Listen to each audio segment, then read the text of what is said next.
I stood frozen in the marble lobby of First National Bank, staring at the computer screen that showed my savings account balance as $0 and 0 cents.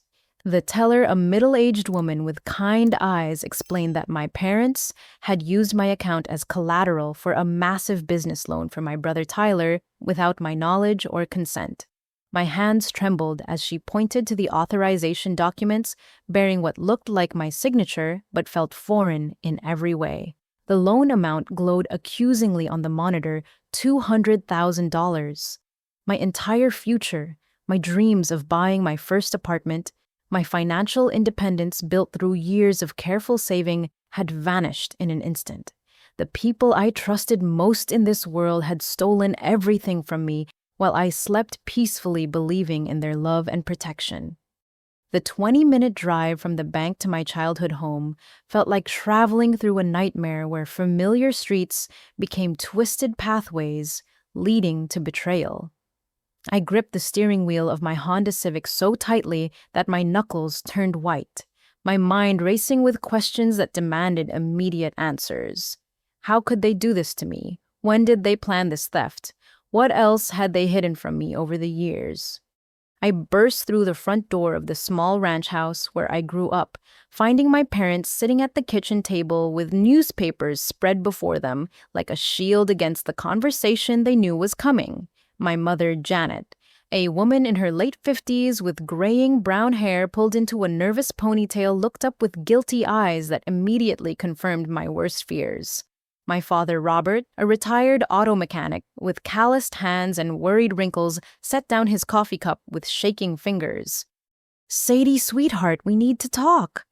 Janet began, her voice carrying the artificial sweetness she used when trying to smooth over problems that couldn't be fixed with maternal comfort.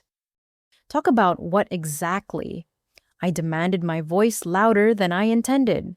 "Talk about how you stole my money. Talk about how you forged my signature. Talk about how you destroyed my future without even asking me." Robert cleared his throat, the sound rough with shame and cigarettes he'd been trying to quit for decades. "It wasn't supposed to happen this way, kiddo. Tyler came to us with this incredible business opportunity, this restaurant that was going to make him rich and successful. He just needed some help getting started, and we thought—" "You thought you'd steal from me instead of helping him with your own money," I interrupted, pacing across the linoleum floor I'd walked across thousands of times as a child, now seeing it as foreign territory in a house that no longer felt like home. Janet twisted her wedding ring, a nervous habit I'd observed since childhood, but never connected to deception until this moment. "We were going to tell you, honey. We just wanted to wait until Tyler's restaurant was successful so you could see how wonderful it was that you helped your brother achieve his dreams." "Where is Tyler now?" I asked, my stomach already knowing the answer before my parents confirmed my fears. The devastating truth emerged slowly, like poison, seeping from a wound that had been hidden beneath bandages of lies and family loyalty. Tyler's upscale bistro in downtown Seattle, grandly named Brennan's Table after our family name, had burned through the $200,000 in less than 6 months. The restaurant had never turned a profit, hemorrhaging money on overpriced ingredients, excessive staff wages, and Tyler's complete lack of business experience or financial discipline. Robert's weathered hands shook as he pulled out a manila folder filled with past due notices, supplier invoices, and bank statements that painted a picture of spectacular failure. "The restaurant closed 3 months ago," he admitted, his voice barely above a whisper. "Tyler defaulted on the loan, and the bank started coming after us for the money. We've been using what was left in your account to make the minimum payments, trying to keep them from foreclosing on this house." My legs gave out, and I collapsed into the wooden chair where I'd eaten countless family dinners now, understanding that those memories were built on a foundation of lies and manipulation. "You've been stealing from me for months." I said the words, feeling surreal even as I spoke them. "Every day for months, you've looked me in the eye and pretended to care about my future while actively destroying it." Janet reached across the table, trying to touch my hand with fingers that felt like ice. We never meant for it to go this far, Sadie. We thought Tyler would find a way to turn things around, get investors, make the restaurant work somehow. We never imagined he would just give up and disappear. Disappear. The word hit me like a physical blow. What do you mean, disappear? Robert's face crumpled with the weight of additional secrets he could no longer carry alone. We haven't heard from your brother in 2 weeks. He stopped returning our calls after the restaurant officially closed. The last time we saw him, he said he needed time to think about his next move, and then he just vanished. The kitchen fell silent, except for the hum of the refrigerator and the ticking of the wall clock that had marked time through my entire childhood. I stared at my parents, these two people who had raised me, taught me right from wrong, and now sat before me as criminals who had systematically stolen my financial future to enable my brother's selfish dreams. How much is left? I asked, though I already suspected the answer would destroy what remained of my hope.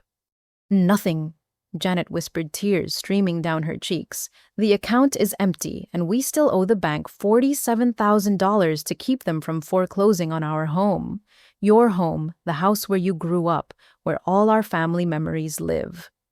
As I sat in that kitchen, surrounded by the artifacts of a childhood that now felt like an elaborate lie, I realized that my parents had not just stolen my money.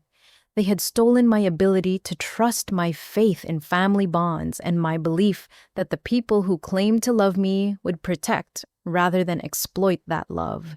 The devastation was complete, absolute, and irreversible. 2 days after discovering the theft, I received a text message from my mother requesting a family meeting to work together on solutions that benefit everyone. The phrase made my stomach turn, but I agreed to meet at their house that evening, hoping against all logic that some pathway to healing might emerge from honest conversation. I arrived at 7 o'clock sharp, parking behind a gleaming black BMW that I didn't recognize. My heart sank as I realized Tyler had returned from whatever hole he'd been hiding in for the past 2 weeks. Through the living room window, I could see him gesturing animatedly, his hands moving in the confident patterns I remembered from childhood, when he was spinning elaborate stories to avoid punishment for breaking something valuable. The front door opened before I could knock, revealing my brother in his full manipulative glory. Tyler stood 6 feet tall, with our father's strong jawline and our mother's charismatic smile, wearing an expensive charcoal suit that probably cost more than my monthly salary. His dark hair was perfectly styled, his shoes were Italian leather, and his watch caught the porch light with the gleam of precious metal. "There's my favorite sister," he said with the grin that had charmed teachers' girlfriends and apparently our parents into ignoring his pattern of selfish destruction. "I'm so glad we can finally sit down and work this out like adults." "Adults don't steal from their siblings," I replied, pushing past him into the living room where our parents sat on the floral couch they'd owned since I was 12 years old. Tyler laughed, a sound that had once brought me joy during childhood games, but now felt like nails on a chalkboard. "Steal is such an ugly word, Sadie. Family members help each other pursue their dreams. That's what real families do." He settled into the recliner that had always been his favorite spot, crossing his legs with the casual confidence of someone who had never faced real consequences for his actions. The expensive fabric of his suit stretched across broad shoulders that had never carried the weight of genuine responsibility. "Tyler, your restaurant failed," I said, standing near the doorway in case I needed to escape this surreal conversation. "You lost everything, defaulted on the loan, and disappeared while Mom and Dad continued stealing from me to cover your mistakes." "Failed is a strong word," Tyler replied, examining his manicured fingernails with theatrical indifference. "The restaurant was simply a victim of poor market timing and unforeseen economic challenges. The concept was solid, the execution was flawless, but external factors beyond my control created temporary setbacks." Janet nodded eagerly, clinging to Tyler's revised narrative like a life preserver in an ocean of financial disaster. Tyler has learned so much from this experience. He's ready to start fresh with a new business venture that's much more realistic and profitable. More realistic, I repeated, my voice flat with disbelief. You mean another business that would require other people's money for Tyler to risk and lose? Robert cleared his throat, pulling out a folder filled with handwritten notes and printed spreadsheets. We've worked out a repayment plan that would allow Tyler to start a consulting business while gradually paying back the money over 15 years. The monthly payments would be small enough that everyone could manage their obligations without hardship. I stared at the papers my father held, seeing my financial future mapped out in neat columns that reduced my stolen money to manageable monthly payments that would stretch into my 40s. The plan assumed I would simply accept the theft, abandon my dreams of homeownership, and spend the next decade and a half subsidizing my brother's lifestyle while he slowly repaid money that was never his to take. Well, this is insane, I said, my voice rising with anger I could no longer contain. You're asking me to agree to be robbed, to accept being stolen from, to give up my future so Tyler can start another business with my money. Tyler leaned forward, his expression shifting to the serious, concerned face he'd perfected during countless childhood lectures about responsibility and family loyalty. Sadie, I understand you're upset, but you need to think about the bigger picture here. You've always been the practical one, the one who saves money and plans for the future. I'm the entrepreneur, the risk taker, the one who creates opportunities for our entire family to succeed. He stood up, walking to the window and gazing out at the suburban street where we'd grown up playing together, learning to ride bikes and building snow forts during Michigan winters. You have a steady job, a reliable income, and the security of knowing exactly what your future looks like. I need the freedom to take chances, to build something bigger than myself, to create wealth that can benefit all of us. The manipulation was so smooth, so practiced, that I could see how our parents had been convinced to participate in this elaborate theft. Tyler presented himself as the family visionary, the one whose success would lift everyone else to greater prosperity, while painting me as selfish for wanting to keep money I had earned through years of careful saving and financial discipline. "Shh, where did you get the car?" I asked, suddenly having noticed the BMW parked outside. "Where did you get the suit, the watch, the perfect haircut? If your restaurant failed and you have no money, how are you paying for a lifestyle that costs more than most people's annual salary?" Tyler's confident expression flickered for just a moment, revealing something darker underneath the charming surface. I have other income streams, other investments that are paying off. The restaurant was just one part of my overall financial portfolio. What other investments? I pressed, stepping closer to him. What income streams? Because according to Mom and Dad, you defaulted on a $200,000 loan and disappeared for 2 weeks. That doesn't sound like someone with a diversified financial portfolio. Tyler's smile returned, but it no longer reached his eyes. You always were the suspicious one, Sadie. Some people see opportunities everywhere they look, and some people see problems. I choose to focus on solutions and success rather than dwelling on temporary setbacks. Janet interrupted before I could respond, her voice carrying the desperate edge of someone trying to hold together a family that was disintegrating before her eyes. The important thing is that we're all here now talking honestly about how to move forward. Tyler has apologized for not communicating better about the business challenges, and we've all learned valuable lessons about family financial planning. Apologized. I turned to stare at my mother, wondering if she had suffered some kind of brain injury that prevented her from processing reality. When did Tyler apologize? I haven't heard a single word of regret or acknowledgement that stealing from me was wrong. Tyler laughed again, that same casual sound that now made my skin crawl. I knew you'd want me to grovel and beg forgiveness, but that's not how successful people handle business relationships. We had a temporary cash flow problem, we used available family resources to address the challenge, and now we're implementing a solution that ensures everyone's long-term financial stability. The room fell silent as his words sank in. Tyler had reframed the theft of my life savings as a business decision, a rational use of available resources, rather than a criminal violation of trust and family bonds. He felt no guilt, no shame, no remorse for destroying my financial future because he had convinced himself that my money was a family asset available for his entrepreneurial dreams.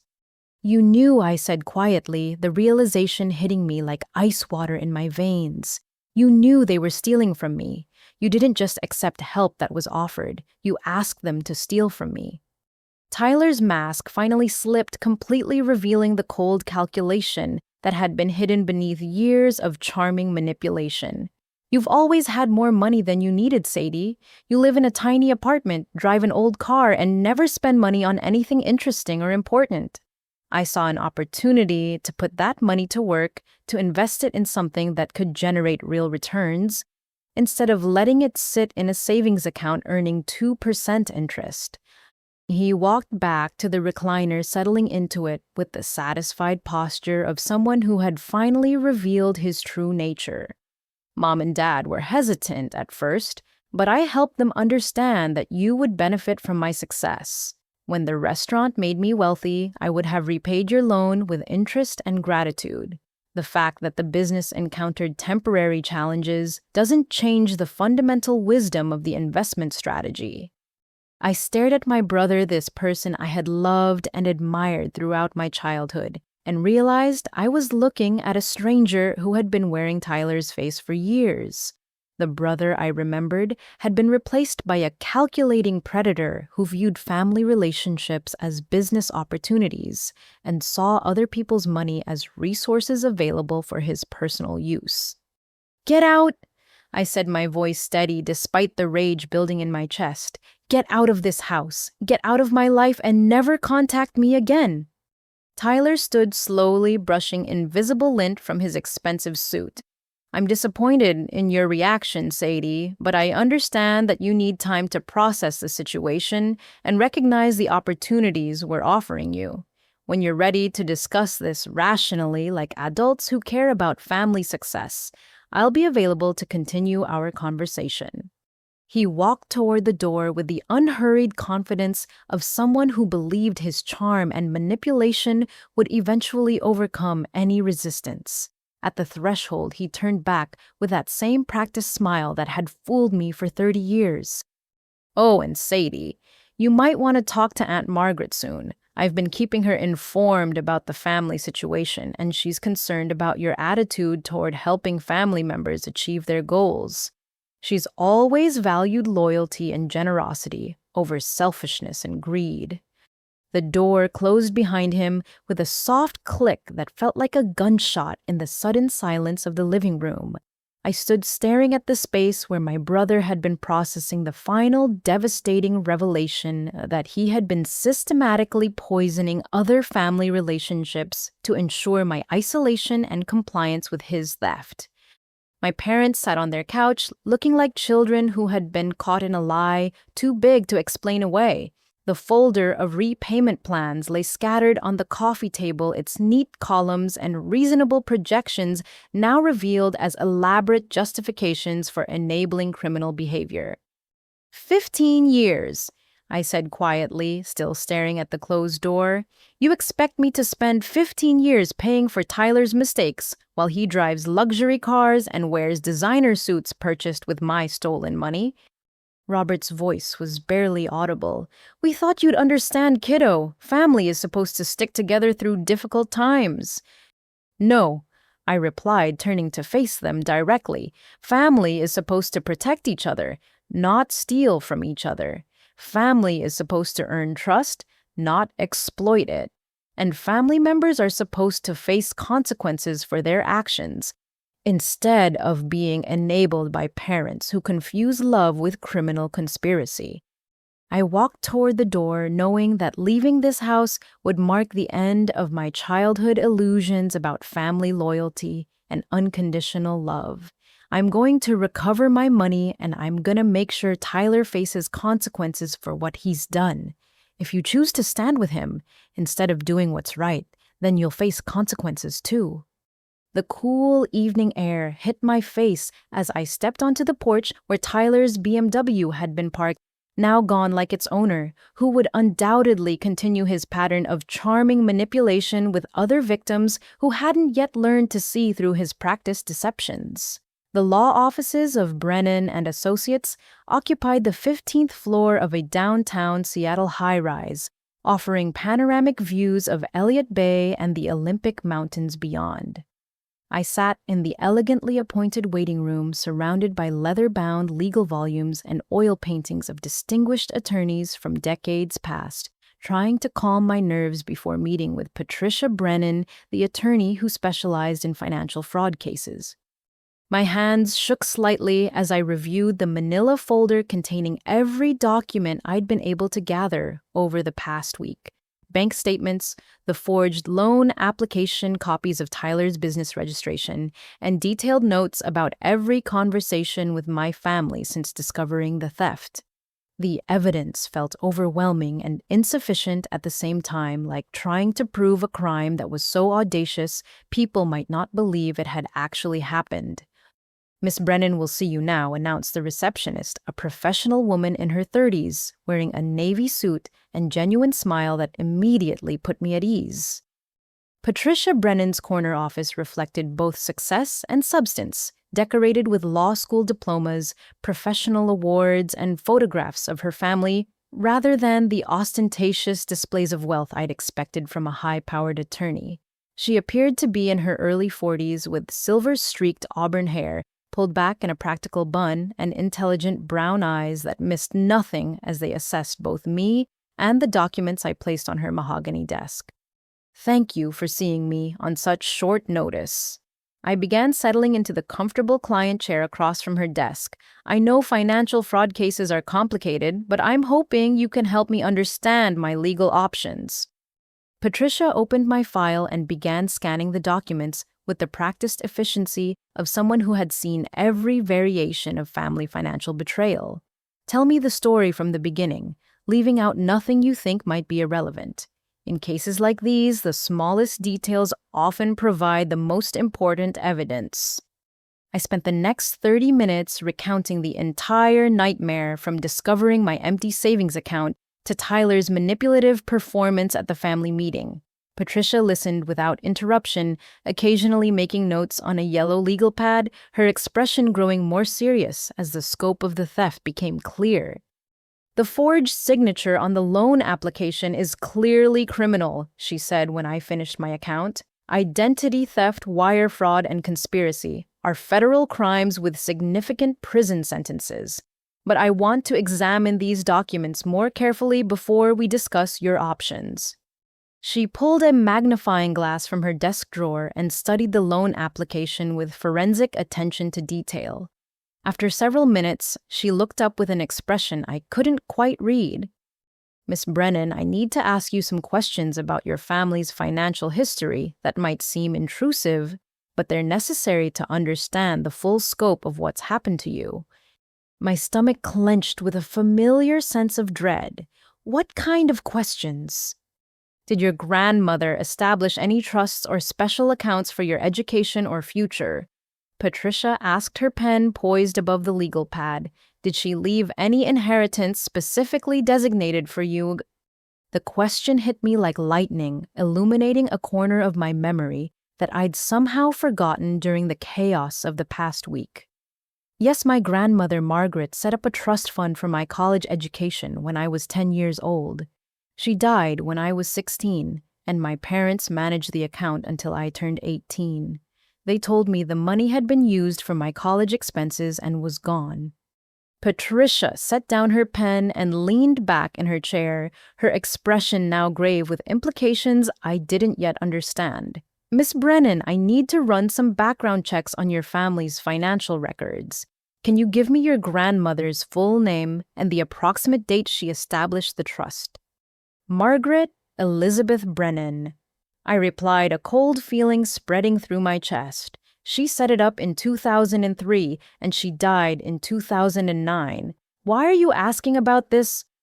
Instead of answering directly, Patricia picked up her phone and dialed an extension. Linda, I need you to run a comprehensive financial background check on the Brennan family. Start with probate records for Margaret Elizabeth. Brennan deceased 2009 and trace any trust accounts or inheritance designations through to the present day.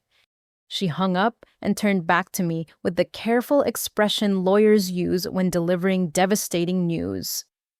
Miss Brennan, based on my experience with family financial fraud cases, I suspect your parents' theft goes back much further than the recent loan situation. If your grandmother established a trust fund for you, there should be detailed records of how that money was managed and distributed. But they showed me records. I protested, my voice sounding weak even to my own ears. They had documentation proving the money went to college expenses room and board books, everything educational. Financial records can be falsified, Patricia replied gently, especially when the beneficiary trusts the trustees completely and doesn't demand independent verification. Many families use education expenses as a convenient way to hide the misappropriation of trust funds. The office fell silent except for the hum of air conditioning and the distant sounds of downtown traffic 15 floors below. I stared out at Elliott Bay, watching ferries carry passengers between Seattle and the islands, their regular schedules providing a sense of order that felt completely absent from my life. Patricia's phone buzzed and she answered immediately. Yes, Linda, I see. How much? Are you certain? Thank you, I'll call you back in a few minutes. She hung up and looked directly at me with the expression of someone about to shatter whatever remained of my faith and family bonds.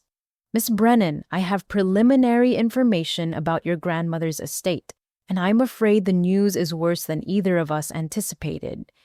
My hands gripped the arms of the chair so tightly that my knuckles turned white. How much worse?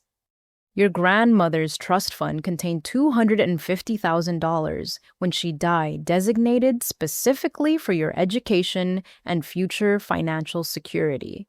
According to probate records, the trust was legally transferred to your brother Tyler in 2011 when you would have been 19 years old. The words hit me like physical blows, each revelation more devastating than the last. Transferred to Tyler. That's impossible. I never signed anything. I never agreed to give Tyler my inheritance. Patricia pulled out additional documents that Linda had apparently faxed during our conversation. The transfer was authorized by your parents as trustees with documentation showing your alleged consent to redirect the funds to support Tyler's education and early business ventures. Your signature appears on multiple documents authorizing the transfer. She handed me a photocopy of a document bearing my name in handwriting that looked similar to mine but felt wrong in subtle ways I couldn't articulate. The signature was close enough to pass casual inspection, but different enough to make me question whether I could have forgotten signing something so important. I never signed this, I said, studying the document with growing horror. I would remember giving away my inheritance. I would remember choosing to give Tyler $250,000 instead of using it for my own future. The transfer happened during your sophomore year of college. Patricia continued consulting her notes. According to the documentation, you allegedly requested the transfer to help Tyler start his first business venture, a food truck operation that was supposed to generate income for the entire family. Another forgotten memory surfaced, bringing with it a wave of nausea and understanding. Tyler did start a food truck business during my sophomore year. It failed after 6 months, and he claimed he'd used his own savings to fund it. My parents were so proud of him for taking entrepreneurial risks and trying to build something from nothing. The food truck business was funded entirely by your inheritance, Patricia said quietly. Tyler used your trust fund to purchase the truck equipment inventory and operating capital. When the business failed, your money was gone, but your family maintained the fiction that Tyler had risked his own resources. I sat in stunned silence, processing the revelation that my family had been systematically stealing from me for over a decade. The recent loan fraud wasn't an isolated incident of poor judgment during a family crisis. It was the continuation of a long-term pattern of theft that had been carefully hidden behind elaborate lies about family loyalty and Tyler's entrepreneurial spirit. How much money are we talking about in total? I asked, though I wasn't sure I wanted to know the answer. Patricia consulted her calculator and legal pad, adding numbers with the precision of someone accustomed to calculating the monetary value of destroyed lives. The original trust fund of $250,000, plus accumulated interest over the past 14 years, plus the recent theft from your savings account totals approximately $325,000. The number hung in the air between us, like a physical presence representing not just money, but years of my life that had been stolen along with the financial resources. Every sacrifice I'd made to save money, every modest apartment I'd rented to build my nest egg, every careful budget calculation had been meaningless because my family was systematically stealing from me faster than I could save. "Can we recover it?" I asked, my voice barely above a whisper. Patricia leaned forward, her expression now carrying the focused intensity of a prosecutor preparing for war. "Miss Brennan, what your family has done to you constitutes multiple federal crimes spanning more than a decade. The identity theft, wire fraud, and conspiracy charges alone carry potential sentences of 20 to 30 years in federal prison.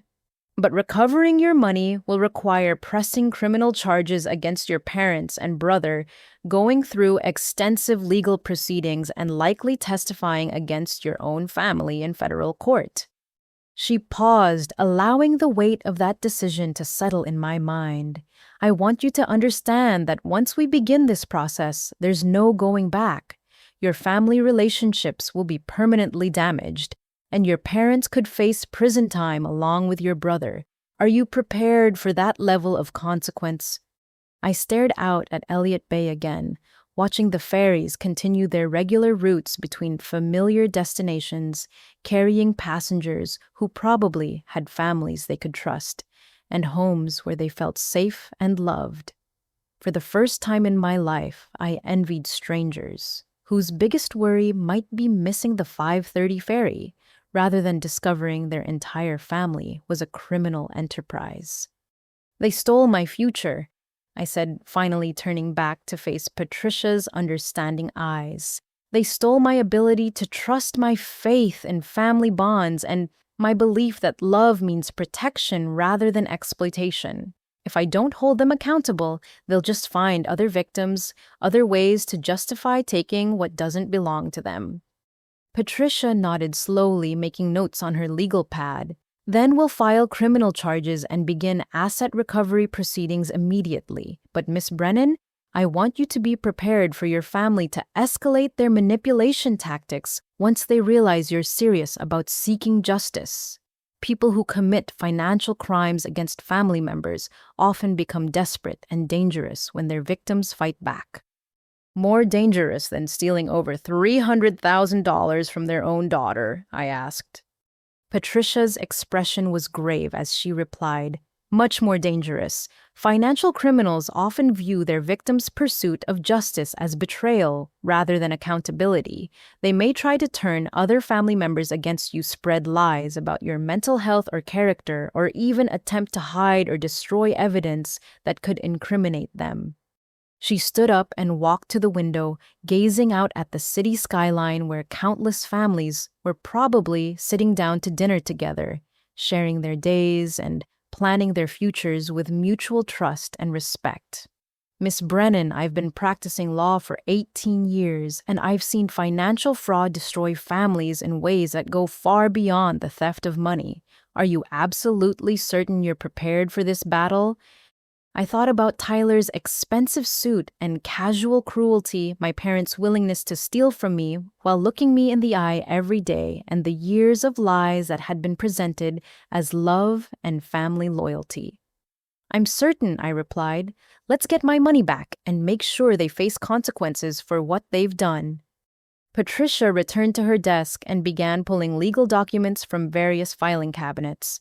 Then we start tomorrow morning with criminal complaints and a full forensic audit of your family's financial activities over the past 15 years. By the time we're finished, we'll know exactly how much they've stolen and where every penny went. As I left the law office that afternoon, walking through downtown Seattle toward the parking garage where my aging Honda waited like a faithful friend, I realized that my journey toward justice was just beginning. The devastating revelations of the past hour had transformed my understanding of my family from disappointed victims to calculating criminals, but they had also given me something I hadn't possessed since discovering the theft: a clear path toward recovery and accountability. I arrived at my office building the next morning, feeling cautiously optimistic for the first time in weeks. Patricia Brennan's confidence in our legal case had given me hope that justice was possible, and the forensic financial audit she'd initiated would soon reveal the full scope of my family's criminal activities. I was finally taking action, instead of just reacting to their endless manipulation and theft. The elevator carried me to the 7th floor of the modern glass building that housed the marketing firm where I'd worked for the past 5 years. Stepping into the reception area, I noticed my colleagues gathered in small groups, speaking in hushed tones and occasionally glancing in my direction with expressions of concern and confusion. "Oh, Sadie, thank goodness you're here," said Jennifer Walsh, my closest friend at work and the senior account manager for our biggest clients. "There's someone here to see you, and it's complicated."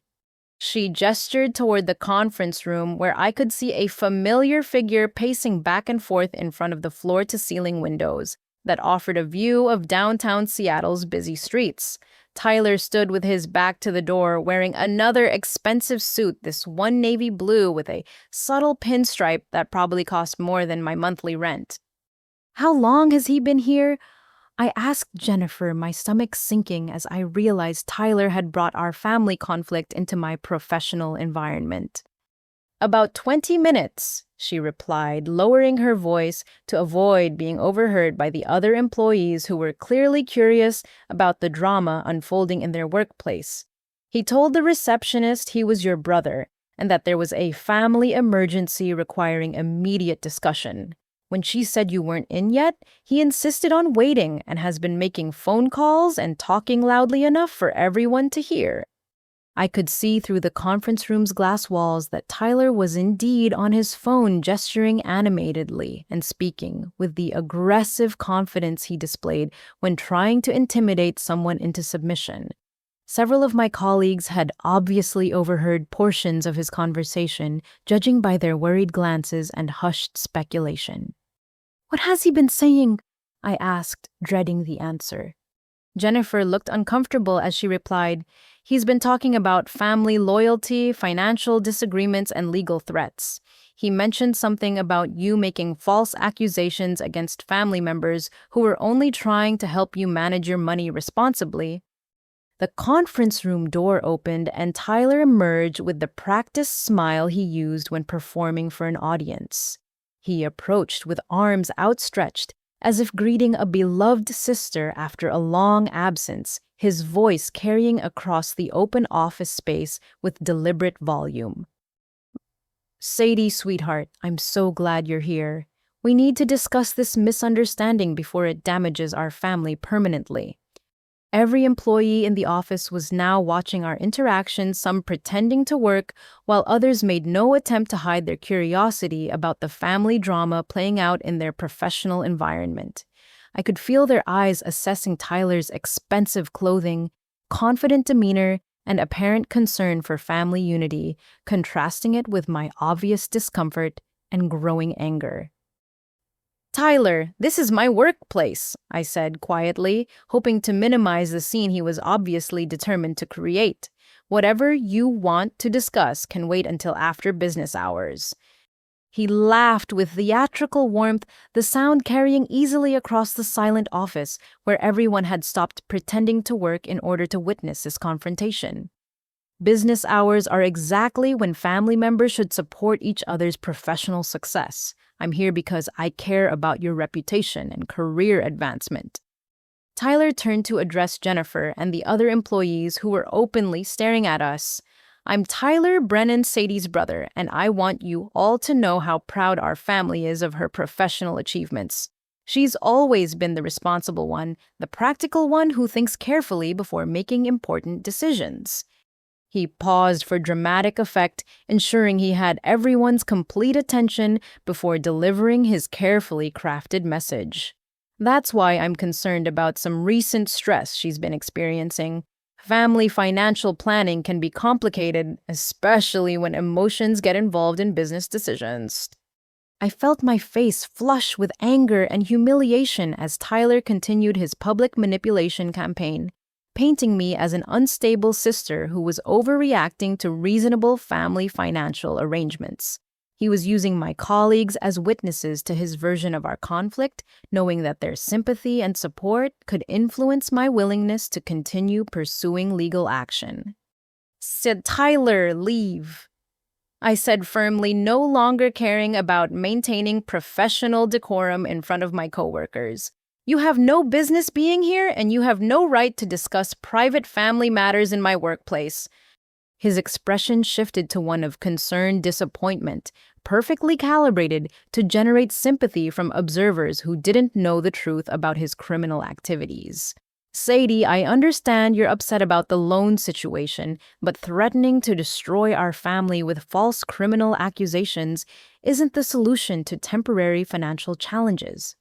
The words, "false criminal accusations," hung in the air like poison, designed to plant doubt in the minds of everyone listening. Tyler was publicly positioning himself as the reasonable family member, trying to protect his sister from making a terrible mistake that would hurt everyone she claimed to love. Jennifer stepped forward, her loyalty to me evident in her protective posture and direct gaze at Tyler. "Sir, I think you should respect Sadie's request to leave. This conversation is disrupting our workplace and making everyone uncomfortable." Tyler's smile never wavered as he turned his attention to Jennifer, extending his hand in a gesture of friendly introduction. "You must be Jennifer Walsh, the senior account manager. Sadie talks about you constantly and considers you one of her closest friends. I hope you'll encourage her to think carefully before making decisions that could have permanent consequences for everyone involved."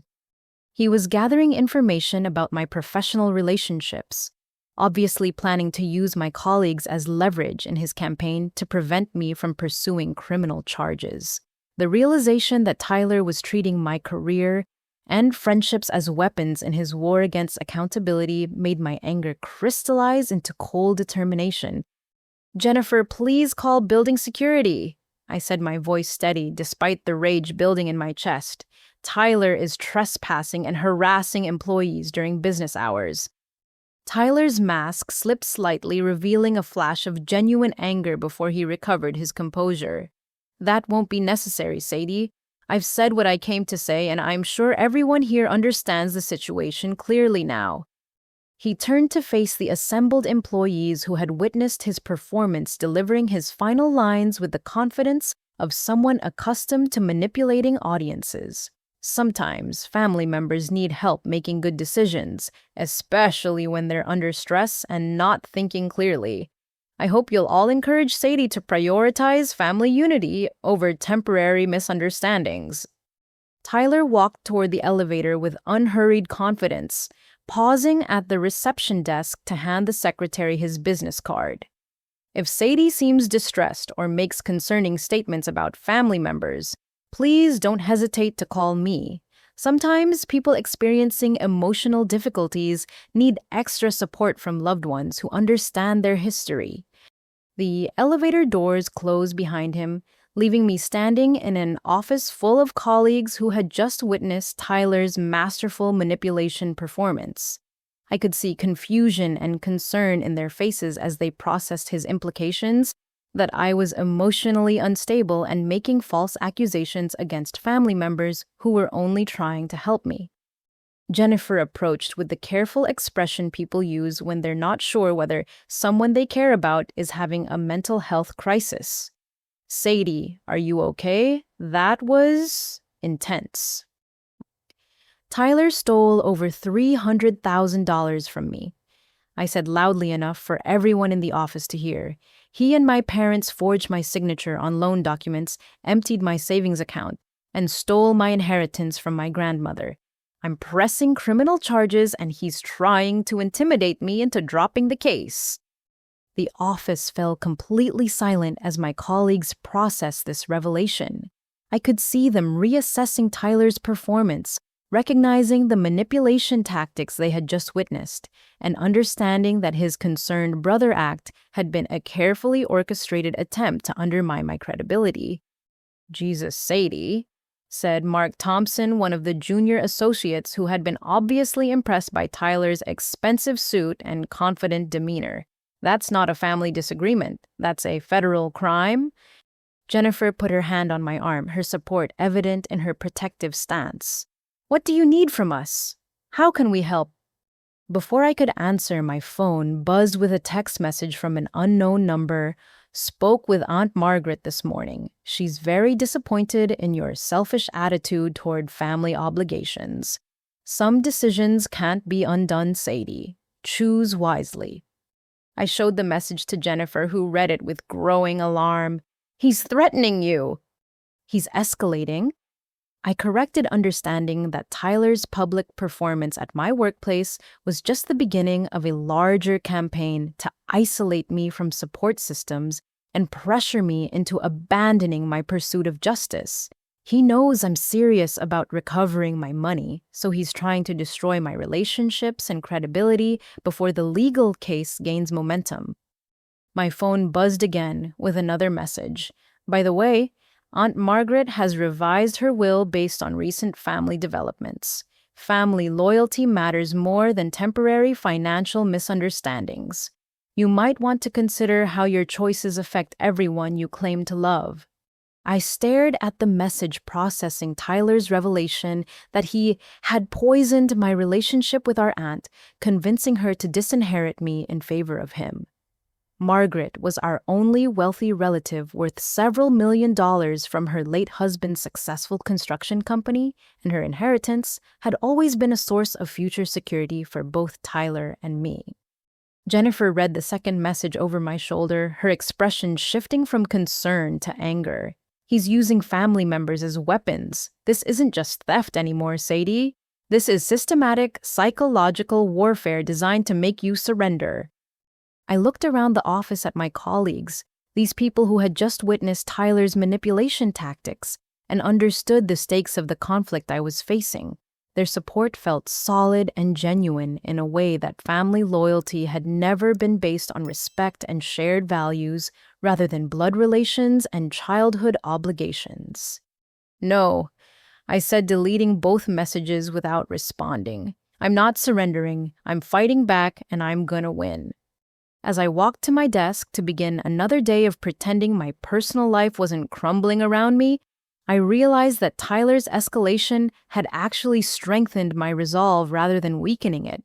His willingness to attack my professional reputation and turn family members against me proved that he viewed me as a serious threat to his criminal enterprise. For the first time since discovering the theft, I felt like I was winning. That evening, I returned to my apartment to find my parents' car parked in the visitor space, its familiar blue Honda Accord, looking out of place among the sleek vehicles owned by my younger, more successful neighbors. Through my second-floor window, I could see Janet and Robert, sitting on the concrete steps leading to my building's entrance surrounded by cardboard boxes and what appeared to be photo albums. My stomach clenched with dread as I realized they had brought props for another manipulation performance, this one designed to trigger childhood memories and guilt about happy family moments that now felt tainted by their criminal behavior. I considered driving away and spending the night in a hotel, but running from this confrontation would only delay the inevitable. Janet spotted me as I walked across the parking lot, her face immediately brightening with the hopeful expression she wore when trying to smooth over problems that couldn't be fixed with maternal comfort. She had dressed carefully for this encounter, wearing the floral print dress I remembered from church services and family gatherings, her hair styled in the same way she'd worn it throughout my childhood. Sadie, honey, we brought some things we thought you might want to see, she called out, gesturing to the boxes arranged around them like a shrine to our shared history. Pictures from when you and Tyler were little, your report cards, the artwork you made in elementary school. Robert stood slowly, his arthritis obviously bothering him, as he straightened his back and attempted to smile. He wore his best polo shirt and the khaki pants Janet had bought him for their anniversary last year, clearly intending to present himself as the loving father I remembered rather than the criminal accomplice he had become. "We've been thinking about everything you said the other night," he began, his voice carrying the careful tone he used when trying to avoid arguments about family loyalty and trust and doing what's right. "We want you to understand how much you mean to us and how sorry we are that this situation got so complicated." I approached them cautiously, noting that they had positioned themselves between me and my apartment entrance, forcing me to engage with their emotional ambush in order to access my own home. The manipulation was subtle but deliberate, designed to make me feel guilty about wanting to escape their presence. "Complicated," I repeated, stopping several feet away from their carefully arranged display. "Is that what you're calling the theft of my life savings? A complicated situation?" Janet's eyes filled with tears that appeared genuine, but felt calculated, given their timing and the theatrical setting she had created. "We know you're angry, sweetheart, and you have every right to be upset. We made mistakes, terrible mistakes, and we want to make things right between us." She opened one of the photo albums, revealing pictures of Tyler and me as children laughing together during birthday parties, Christmas mornings, and family vacations to Michigan's lakes during summer breaks. The images showed a happy family where parents protected their children and siblings supported each other through childhood challenges and adventures. "Look at this picture," Janet said, pointing to a photograph of Tyler and me building a snowman in our backyard, both of us grinning with the pure joy that only children can experience during perfect winter days. "You two were inseparable. You shared everything, helped each other with homework, defended each other against playground bullies." The photograph triggered a wave of nostalgia and pain, reminding me of the brother I had loved before discovering he was a criminal who viewed my money as his personal resource. I could see Tyler's face in the picture, innocent and genuinely affectionate, before he learned to use charm as a weapon and family bonds as tools for exploitation. "That Tyler doesn't exist anymore," I said quietly, closing the album before Janet could manipulate my emotions further with additional childhood memories. The Tyler in that picture wouldn't steal from his sister. He wouldn't forge documents or disappear when his crimes caught up with him. Robert pulled out a manila folder containing my old report cards, honor roll certificates, and letters of recommendation from teachers who had recognized my academic potential. "You've always been the smart one, kiddo, the one who thought things through carefully and made responsible decisions. That's why we're so worried about these legal threats and criminal accusations." He handed me a report card from 5th grade where Mrs. Peterson had written comments about my maturity, kindness, and ability to resolve conflicts peacefully. "This teacher understood who you really are, Sadie. someone who believes in forgiveness and second chances, someone who values family relationships over money and legal revenge. The manipulation was expertly crafted using my own childhood achievements to argue that pursuing justice for their crimes somehow contradicted my fundamental character. They were suggesting that being a good person required accepting theft and betrayal from family members, that seeking accountability was incompatible with the values they had taught me during the innocent years captured in these photographs. Mrs. Peterson would be horrified to learn that my family stole over $300,000 from me. I replied, handing back the report card without reading the specific comments Robert had obviously selected to support his argument. She taught me that actions have consequences and that people who hurt others should be held accountable for their behavior. Janet opened another photo album, this one containing pictures from my college graduation, where my parents had posed proudly beside me in my cap and gown, their faces glowing with genuine pride at my academic accomplishments. The irony was devastating, seeing their celebration of my success while knowing they had been systematically stealing the inheritance that was supposed to fund my future. "We were so proud of you that day," Janet said, her voice breaking with emotion that might have been genuine regret or might have been another layer of manipulation. "You had worked so hard, sacrificed so much to earn your degree, and we knew you were going to build a wonderful life for yourself." "With what money?" I asked, my anger cutting through the nostalgic spell they were trying to cast. "You had already stolen my inheritance by then. You had already transferred my grandmother's trust fund to Tyler without my knowledge or consent." That proud moment was built on lies and theft. Robert's face crumpled with an expression of pain that seemed authentic, though I could no longer trust my ability to distinguish genuine emotion from practiced manipulation after discovering the depth of their deception. "We thought we were helping both of you kids. Tyler needed capital for his business ventures, and you had always been so good with money that we believed you'd be fine without the trust fund." "You thought I'd be fine," I repeated, staring at them in disbelief. "You decided that Tyler's failed food truck was more important than my financial security.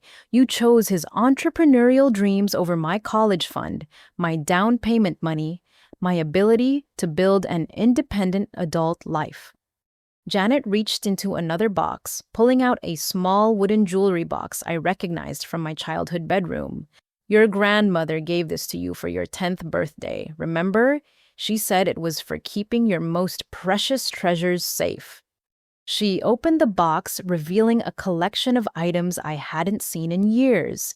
A silver bracelet from my 16th birthday, a pressed flower from my high school prom corsage, and a folded piece of paper that I remembered as a letter from my grandmother written during her final illness. "She loved you so much, Sadie." Janet continued, unfolding the letter with reverent care. "She wanted you to have security and opportunities to build a life filled with happiness and success. Breaking apart our family with criminal charges and legal warfare isn't what she would have wanted for you." The emotional manipulation was becoming more sophisticated, using my grandmother's memory to argue against seeking justice for the theft of her intended gift. They were suggesting that pursuing criminal charges somehow dishonored the woman who had loved me enough to provide for my future, even though they were the ones who had stolen her legacy. "Grandmother would be furious that you stole my inheritance," I said, taking the jewelry box from Janet's hands and holding it like a shield against their continued manipulation. "She would demand that you face consequences for betraying her wishes and destroying the security she tried to provide for me." Robert stood up, slowly walking to the final box and removing what appeared to be legal documents. "We've been meeting with a financial counselor about ways to repay the money gradually while keeping the family together. We can mortgage the house, take second jobs, sell our retirement accounts if necessary." He handed me a folder containing detailed financial projections showing how they could theoretically repay the stolen money over a 15-year period, assuming they lived in poverty and dedicated every available resource to restitution. The plan required them to forfeit their retirement security, downsize to a tiny apartment, and work well into their 70s to compensate for Tyler's crimes. "This is what you're offering?" I asked, scanning the documents that essentially proposed making my parents slaves to Tyler's debt for the remainder of their lives. "You want to destroy your own future to pay for Tyler's theft, instead of holding him accountable for his crimes." Janet nodded eagerly, obviously viewing this plan as evidence of their commitment to making amends. "We know we made terrible mistakes, but we're willing to sacrifice everything to repair the damage and keep our family together. Money can be replaced, but family relationships are irreplaceable." I stared at my parents, these two people who had raised me with lessons about honesty, responsibility, and facing consequences for poor choices, now offering to martyr themselves, rather than demand accountability from their criminal son. They were so invested in protecting Tyler from consequences that they were willing to destroy their own lives to shield him from justice. "Where is Tyler in this plan?" I asked, noting that their proposed sacrifice did nothing to ensure he would face any consequences for his crimes. "Does he contribute anything to the restitution, or do you just enable his criminal behavior by taking full responsibility for his theft?" Robert's expression revealed the answer before he spoke. "Tyler is working on rebuilding his credit and establishing new income sources. We don't want to burden him with debt payments that might prevent him from achieving the success that could benefit everyone." The words confirmed what I had suspected. Their repayment plan was designed to protect Tyler from accountability while positioning them as martyrs, willing to sacrifice everything for family unity. They viewed enabling his criminal behavior as parental love rather than recognizing it as participation in his crimes. "No," I said firmly, standing up and walking toward my apartment entrance. "I'm not accepting stolen money repaid through your financial martyrdom. Tyler committed federal crimes and he's going to face federal consequences. Your willingness to destroy your own lives to protect him from justice doesn't change the fact that he's a criminal who needs to be stopped." Janet called after me as I climbed the stairs to my apartment, her voice carrying the desperate edge of someone whose manipulation tactics had failed completely. "Sadie, wait. We're your parents. We love you more than anything in this world. Don't let lawyers and legal revenge destroy the family that raised you and would do anything to protect you." I paused at my door, looking back at these two people who claimed to love me while systematically stealing from me for over a decade. If you loved me, you wouldn't have stolen from me. If you wanted to protect me, you wouldn't have enabled Tyler's crimes against me. If you valued family relationships, you wouldn't have betrayed the trust that made those relationships possible. As I closed my apartment door behind me, I could hear them gathering their boxes of childhood memories and manipulation props, their voices carrying through the thin walls as they discussed strategy for their next attempt to pressure me into dropping the criminal charges. But something had changed during their emotional performance, something they hadn't anticipated. Instead of weakening my resolve, their willingness to martyr themselves for Tyler had strengthened my determination to ensure he faced consequences for his crimes. Their desperate manipulation campaign had revealed the depth of their investment in protecting him from accountability, proving that criminal charges were the only way to break the cycle of enabling that had allowed his behavior to escalate for years. The phone call that changed everything came on a Tuesday morning while I was reviewing marketing proposals in my quiet office cubicle. The caller identified herself as Detective Amanda Torres from the Seattle Police Department's Financial Crimes Unit, and her professional tone immediately commanded my full attention.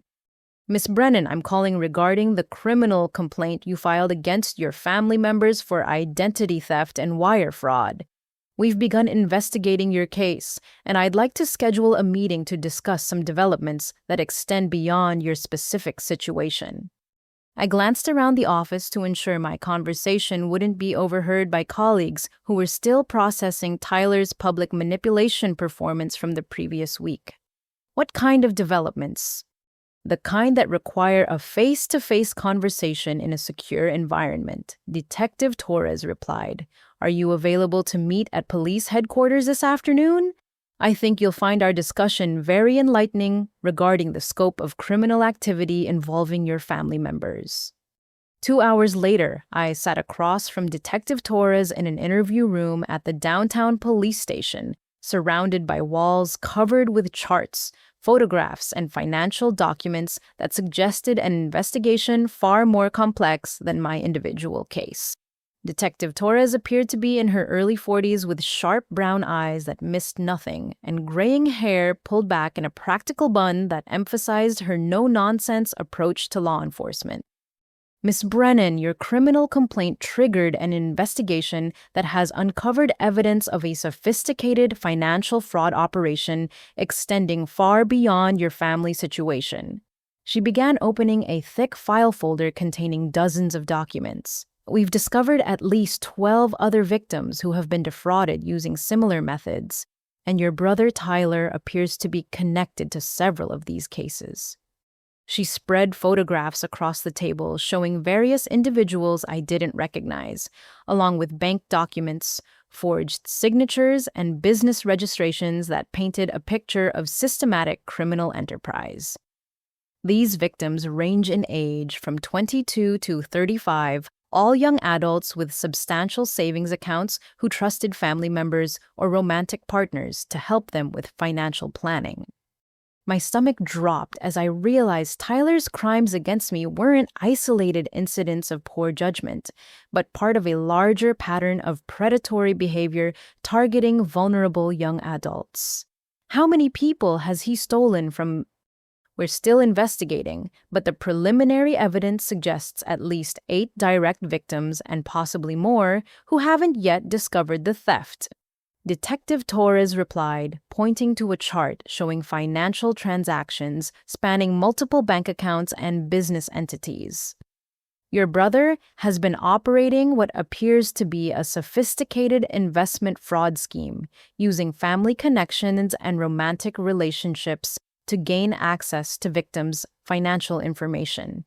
She pulled out a photograph of Tyler with a young woman I didn't recognize, both of them smiling at what appeared to be an expensive restaurant. "This is Jennifer Martinez, a 24-year-old nursing student whose boyfriend convinced her to let him invest her student loan money in a sure-thing business opportunity. That boyfriend was your brother Tyler, operating under the alias Tyler Marshall." The revelation hit me like ice water. Tyler had been using fake identities to romance women into giving him access to their money, expanding his criminal operation beyond family theft into organized fraud targeting complete strangers. How much did he steal from her? "Oh, $43,000, Detective Torres replied grimly. "Jennifer thought she was helping her boyfriend start a consulting business that would make them both wealthy. Instead, Tyler used her money to fund his restaurant venture while maintaining romantic relationships with at least 3 other women who were also being defrauded." She showed me additional photographs of Tyler with different women, all young and attractive, all smiling with the trust and affection of people who believed they were building futures with someone who loved them. The images were devastating, revealing Tyler as a predator who used emotional manipulation to steal from people who had given him their hearts, along with their money. "The bank employee who processed your fraudulent loan documents has been cooperating with our investigation since we arrested him last week." Detective Torres continued, pulling out a confession statement signed by someone named Marcus Webb. "He's admitted to being part of a larger identity theft ring that targets young adults with substantial savings accounts." The confession statement contained detailed descriptions of how the criminal network operated, using insider access at multiple financial institutions to identify potential victims and facilitate fraudulent transactions. Marcus Webb had provided Tyler with personal information about dozens of bank customers, including account balances, employment information, and family relationships that could be exploited for criminal purposes. Webb received $500 for every successful fraud he facilitated, Detective Torres explained. He's been stealing from bank customers for over 2 years, but your case was the first time a victim had the resources and determination to pursue criminal charges rather than just accepting the loss and moving on. I stared at the confession statement, realizing that my decision to fight back had exposed a criminal network that might have continued operating for years, stealing from dozens of additional victims who would have lost their financial security to Tyler's manipulative schemes. The investigation has attracted federal attention because the crimes cross state lines and involve organized financial fraud. Detective Torres continued, opening another section of her file. FBI Special Agent Sarah Chen will be taking over the case, and she's very interested in your cooperation with a broader investigation that could result in much more serious charges against your brother. A new folder emerged from her briefcase, this one labeled with official FBI letterhead and containing photographs of individuals I didn't recognize, but who were apparently connected to Tyler's criminal activities. Your brother has been associating with known criminals involved in money laundering operations, identity theft rings, and investment fraud schemes spanning multiple states. The photographs showed Tyler at various social gatherings with men and women whose faces had the hard edges I associated with people who had spent time in prison or lived lives outside the boundaries of legal society. He appeared comfortable in their company, suggesting these weren't casual acquaintances, but established criminal relationships. We believe Tyler has been laundering stolen money through legitimate business ventures, including his failed restaurant, and using the proceeds to fund additional criminal activities, Detective Torres explained. The federal investigation has the potential to recover not just your stolen money, but substantial additional assets that could be distributed among all the victims of this criminal network. She handed me a business card for FBI Special Agent Sarah Chen, along with a packet of documents outlining the federal investigation and my potential role as a key witness. Ms. Brennan, I want you to understand that this case has grown far beyond family financial disputes. You've uncovered evidence of organized criminal activity that has victimized dozens of people and will continue until we shut it down completely. The weight of this revelation settled over me like a heavy blanket, transforming my individual pursuit of justice into participation in a much larger law enforcement operation. Tyler wasn't just a family member who had made poor choices, he was an active criminal whose theft from me was part of a systematic pattern of predatory behavior that would continue until he was stopped by the legal system. What happens next? I asked, though I suspected the answer would involve levels of legal complexity I hadn't anticipated when I first walked into Patricia Brennan's office.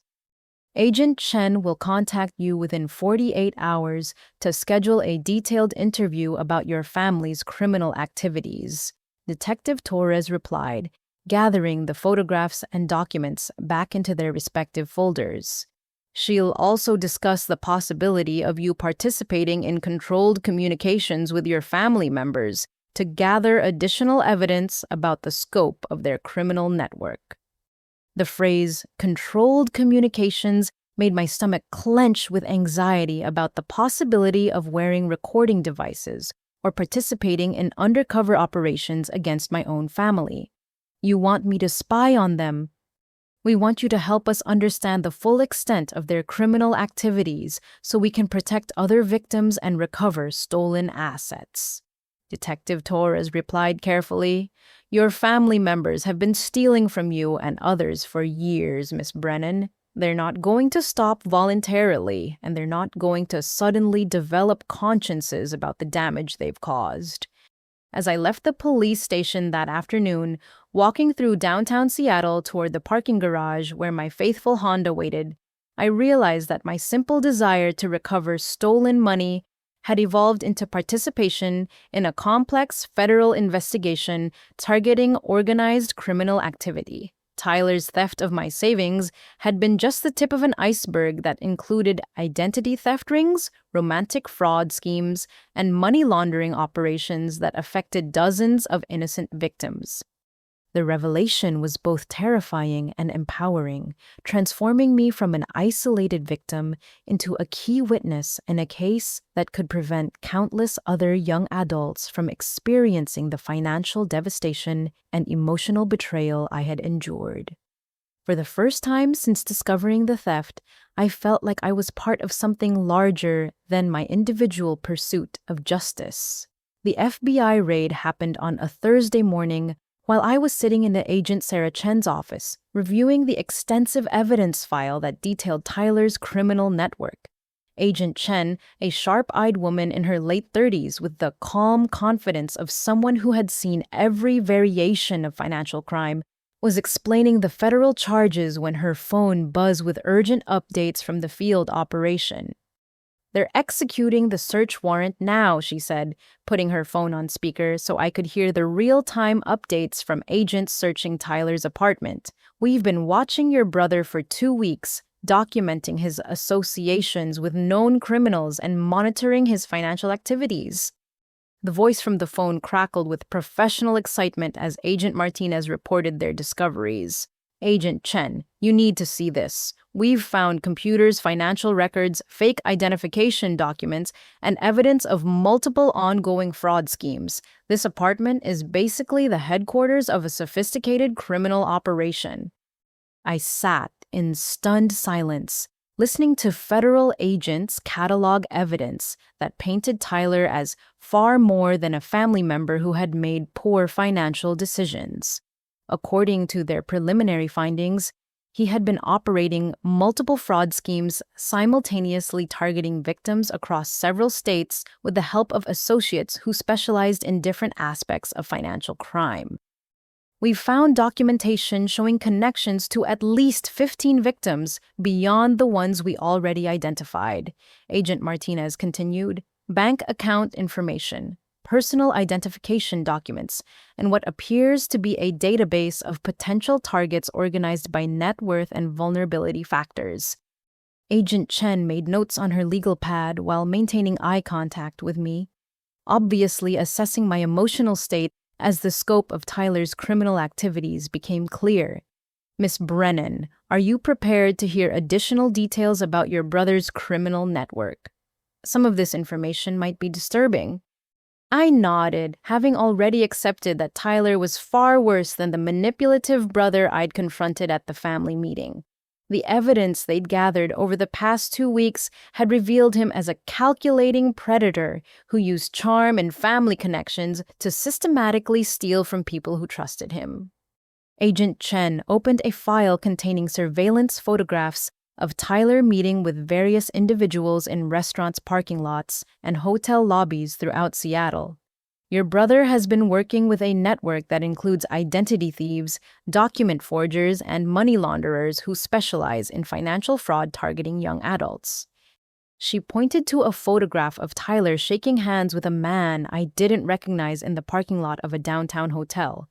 "This is Marcus Rodriguez, a convicted felon who operates document forgery services for criminals needing fake identification, business licenses, and financial authorizations.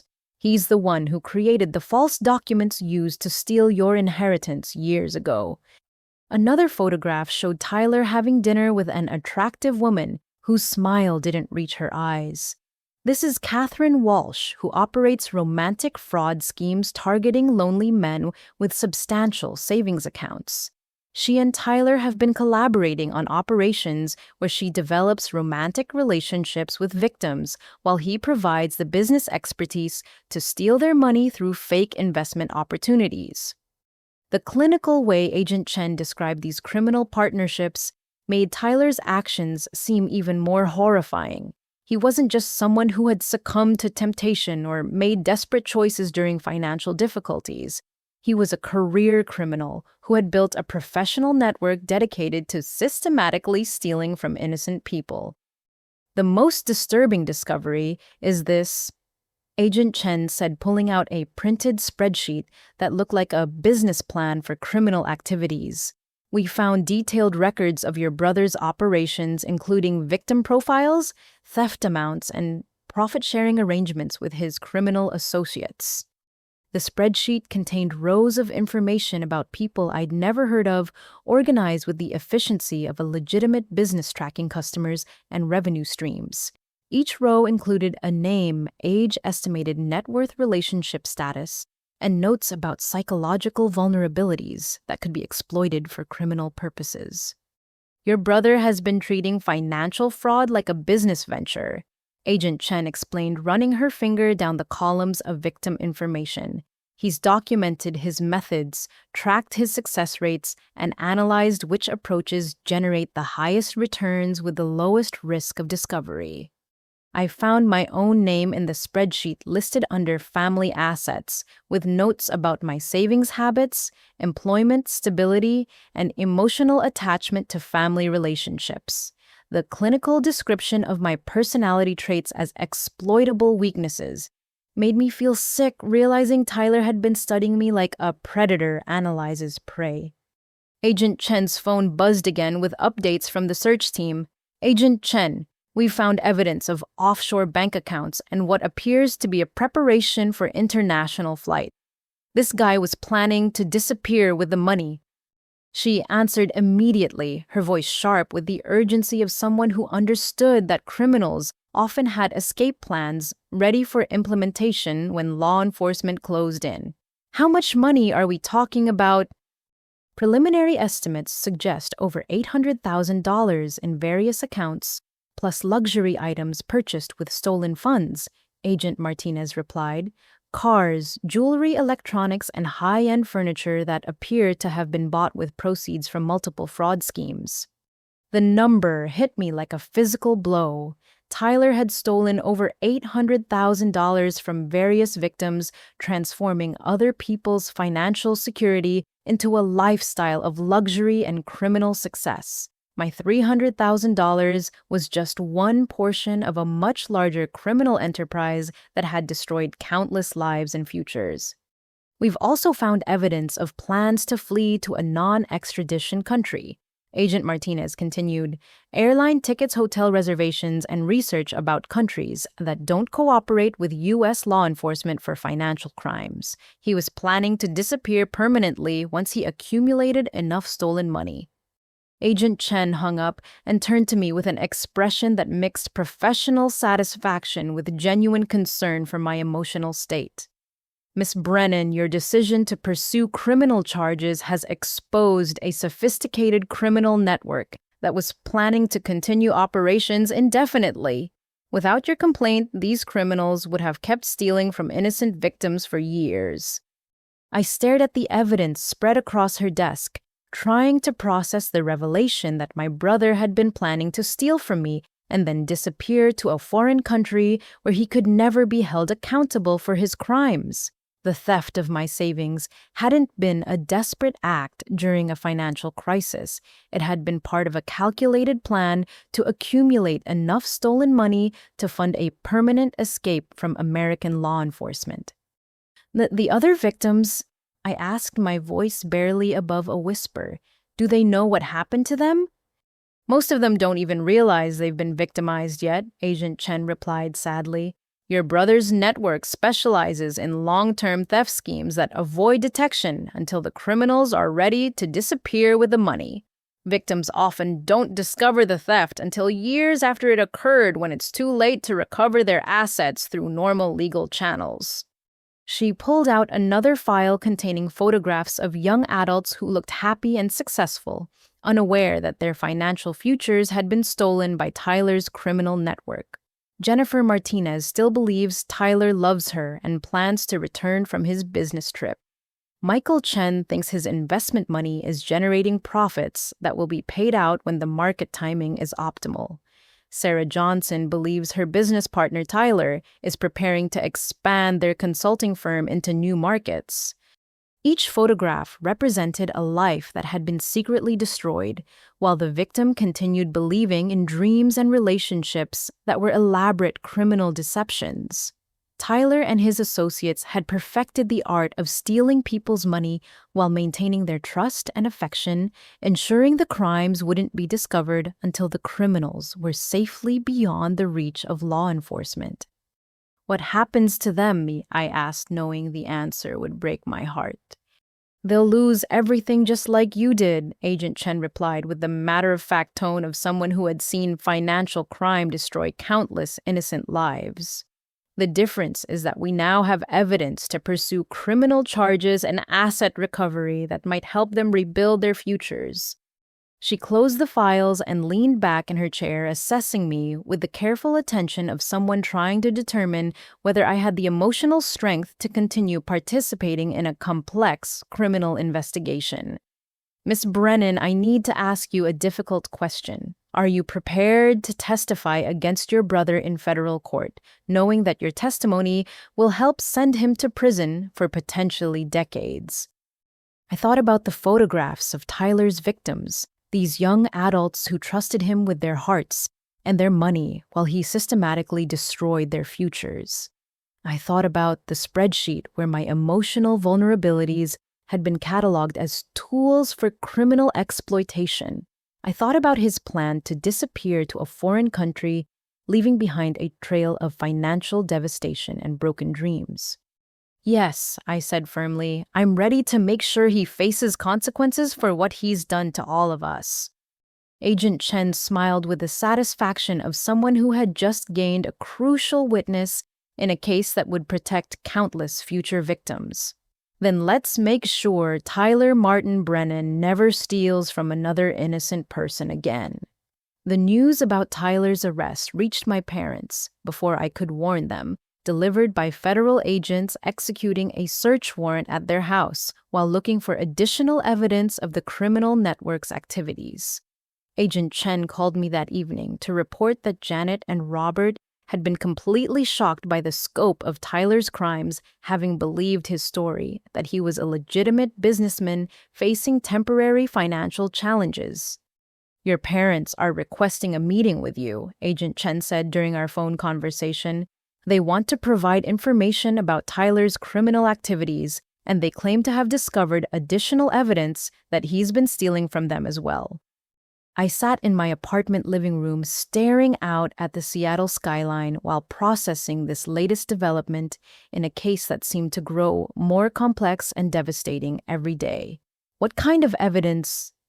They found documentation suggesting Tyler forged their signatures on a reverse mortgage application that puts their family home at risk of foreclosure, Agent Chen replied. "If their claims are accurate, your brother has been systematically stealing from his own parents while convincing them to steal from you."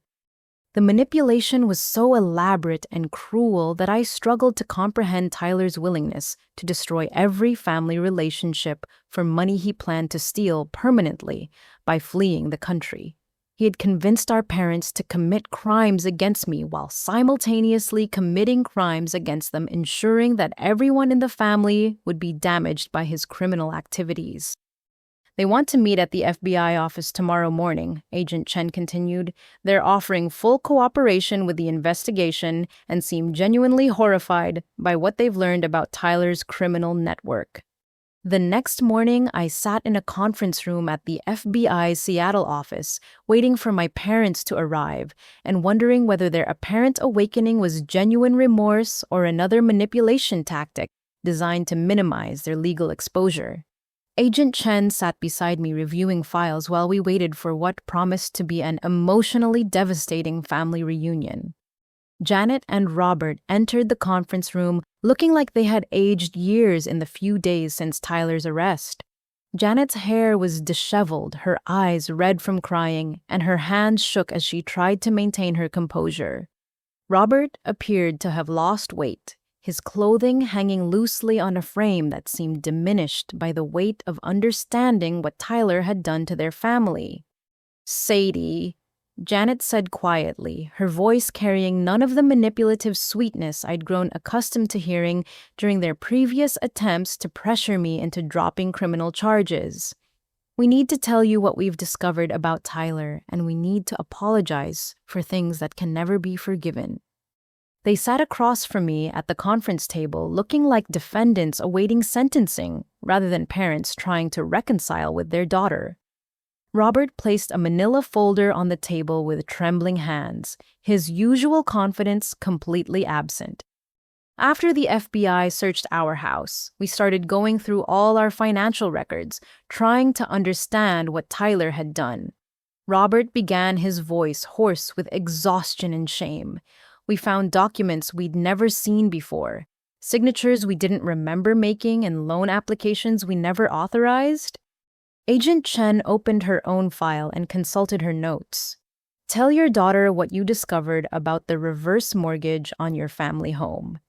Janet broke down completely, her words coming between sobs that seemed to originate from the deepest part of her soul.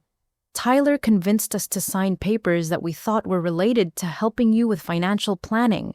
He told us they were documents that would protect your inheritance if something happened to us.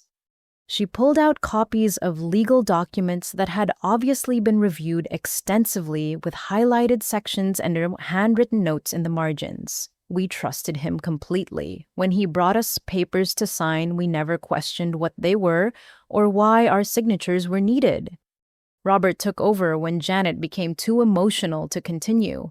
The papers we signed were actually a reverse mortgage application for our house, using our home as collateral for loans we didn't know existed.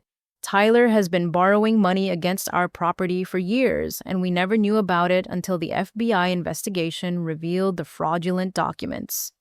Agent Chen spread additional papers across the table, showing a complex web of financial deception that involved multiple properties, forged signatures, and unauthorized loans.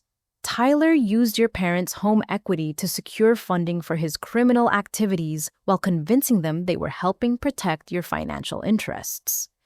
I stared at the documents, seeing my parents' signatures on forms that authorized Tyler to borrow against their family home, without their knowledge or understanding. The manipulation was so sophisticated that even I might have been fooled by Tyler's explanation that these were protective documents designed to benefit everyone. How much money did he steal from you? I asked, though I wasn't sure I wanted to know the answer. Over $100,000. Robert replied, his voice flat with the shock of someone still processing catastrophic betrayal. He's been systematically stealing from us for the past 3 years, using our home equity to fund his criminal network while convincing us that we were participating in family financial planning. Janet composed herself enough to speak again, her words coming slowly as she fought to maintain control over her emotions. Sadie, we realize now that Tyler has been manipulating all of us for years. Everything he told us about you being selfish, about family loyalty, about protecting his business ventures, was all lies designed to turn us against you while he stole from everyone.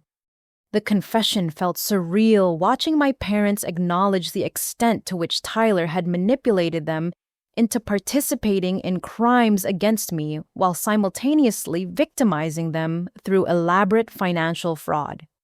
They had been both criminals and victims, both perpetrators and targets of Tyler's systematic exploitation of family relationships.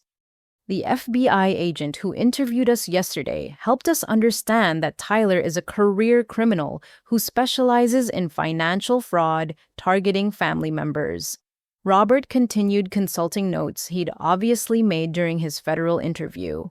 Everything he told us about temporary business challenges and family investment opportunities was part of a criminal scheme designed to steal money from everyone who trusted him. Agent Chen pulled out the victim database Tyler had maintained, showing my parents their own entries alongside mine and dozens of strangers who had been targeted by the criminal network. Tyler documented his theft from your family with the same clinical efficiency he used to track his crimes against romantic partners and business associates. Janet stared at the database entry that described her and Robert's emotional vulnerabilities, financial assets, and psychological weaknesses that could be exploited for criminal purposes. He studied us like we were strangers he was planning to rob. Because that's exactly what you were. Agent Chen replied matter-of-factly. Tyler doesn't view family relationships as bonds of love and loyalty. He views them as business opportunities that provide access to financial resources and emotional leverage for criminal activities. The room fell silent as the full scope of Tyler's betrayal settled over us like toxic fog. He had spent years manipulating every family relationship to facilitate theft-turning parents against their daughter, while systematically stealing from everyone who trusted him with their financial security and emotional well-being. What happens now? Janet asked, her voice small with the uncertainty of someone whose entire understanding of family dynamics had been shattered by criminal revelations. Agent Chen consulted her files before responding. Your cooperation with the federal investigation will be taken into consideration when determining charges related to your participation in the initial theft from Sadie's accounts. However, the evidence suggests you were manipulated victims rather than willing criminal conspirators. She turned to address me directly. Miss Brennan, your parents have provided valuable information about Tyler's criminal network and have agreed to testify against him in federal court. Their testimony will strengthen our case considerably and help ensure Tyler receives the maximum possible sentence for his crimes. I looked at my parents, these two people who had raised me with lessons about honesty and accountability, now sitting before me as both criminals who had stolen from me and victims who had been systematically exploited by the son they trusted and protected. Their awakening to Tyler's true nature felt genuine, but it couldn't erase the years of theft and betrayal that had destroyed my ability to trust family relationships. I'm glad you understand what Tyler really is, I said carefully, choosing my words to acknowledge their victimization without excusing their participation in crimes against me. But cooperation with law enforcement doesn't automatically repair the damage that's been done to our family relationships. Robert nodded slowly, accepting my reluctance to immediately forgive their role in Tyler's criminal activities. We understand that rebuilding trust will take time if it's even possible.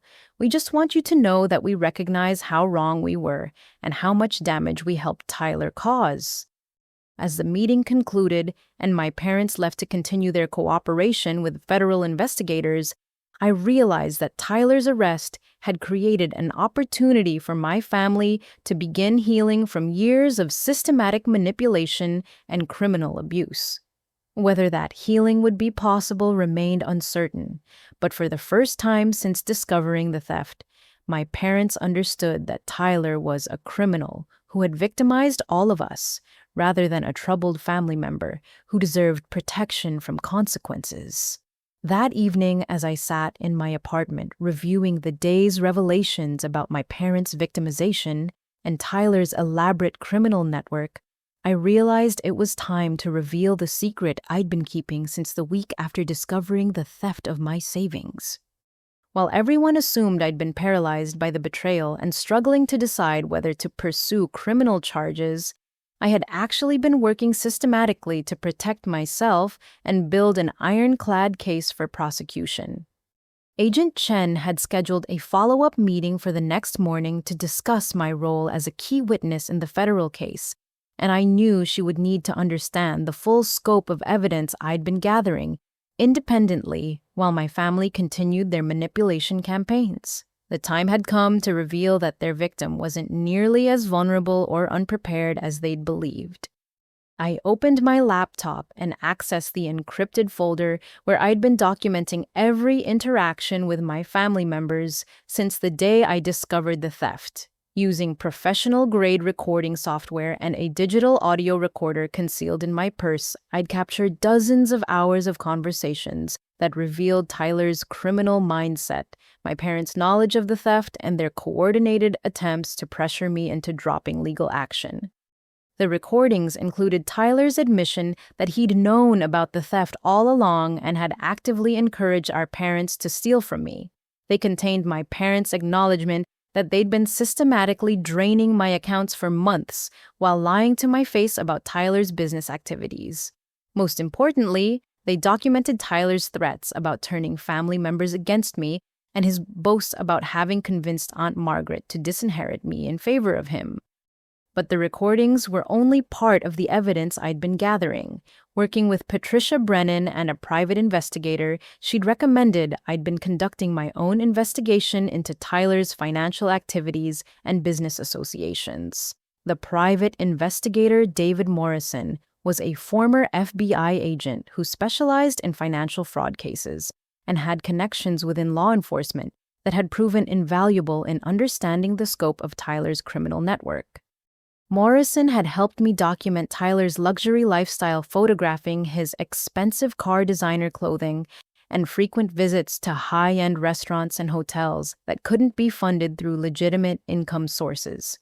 We'd identified several of his romantic fraud victims weeks before the FBI investigation, gathering evidence that Tyler was simultaneously deceiving multiple women while stealing their money through fake investment schemes.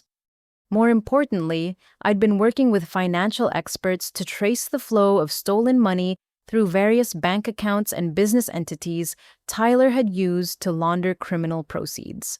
While the FBI was still cataloging evidence from their raid, I already possessed detailed financial records showing how my inheritance money had been funneled through Tyler's failed food truck business and later used to capitalize his equally disastrous restaurant venture.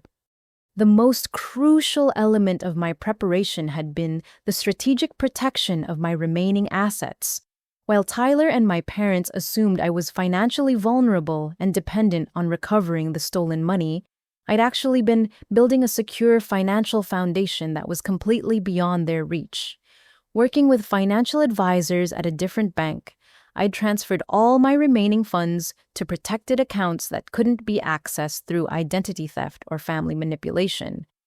I'd also been working closely with Patricia Brennan to understand my legal rights as a victim of financial fraud and to ensure I would be positioned to recover maximum damages when Tyler's criminal assets were seized by federal authorities. She'd helped me document not just the direct theft of my money, but the long-term financial damage caused by the delayed discovery of the crimes and the emotional trauma associated with family betrayal.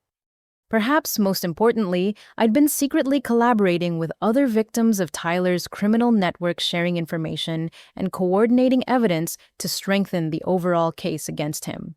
Through online forums for fraud victims and contacts provided by Morrison's investigation, I'd connected with several of Tyler's romantic fraud targets who were beginning to understand they'd been systematically deceived and robbed. Jennifer Martinez, the nursing student who'd lost her student loan money to Tyler's fake investment scheme, had become a crucial ally in documenting his criminal patterns. We'd spent hours comparing notes about Tyler's manipulation tactics, sharing evidence of his lies and contradictions, and building a comprehensive timeline of his criminal activities that spanned several years.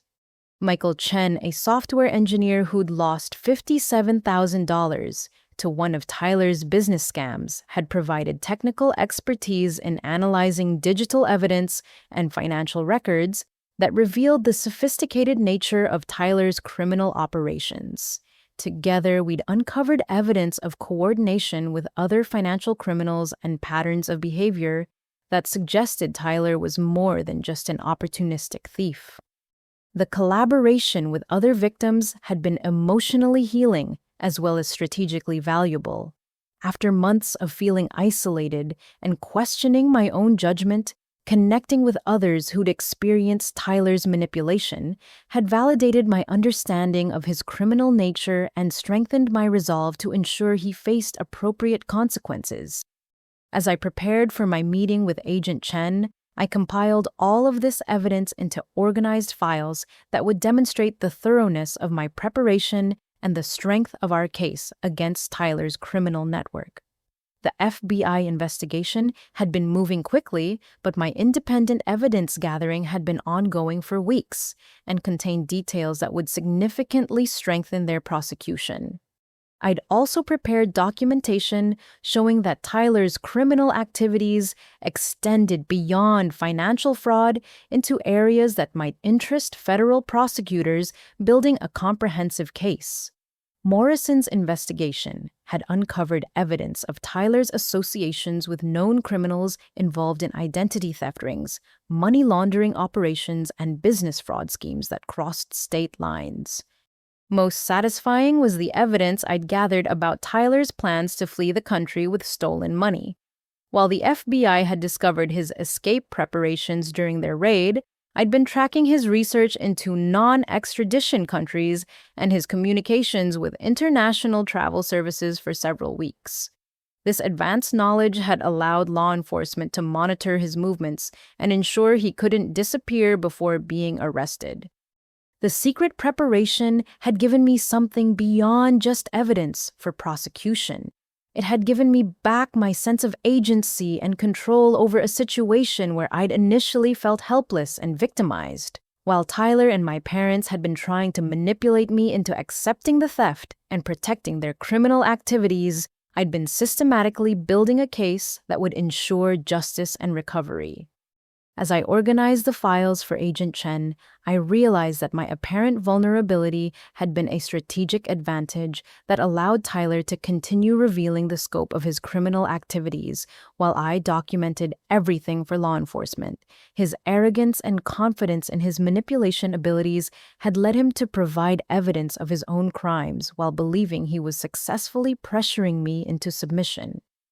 The next morning's meeting would mark the end of my secret investigation and the beginning of my open cooperation with federal prosecution efforts.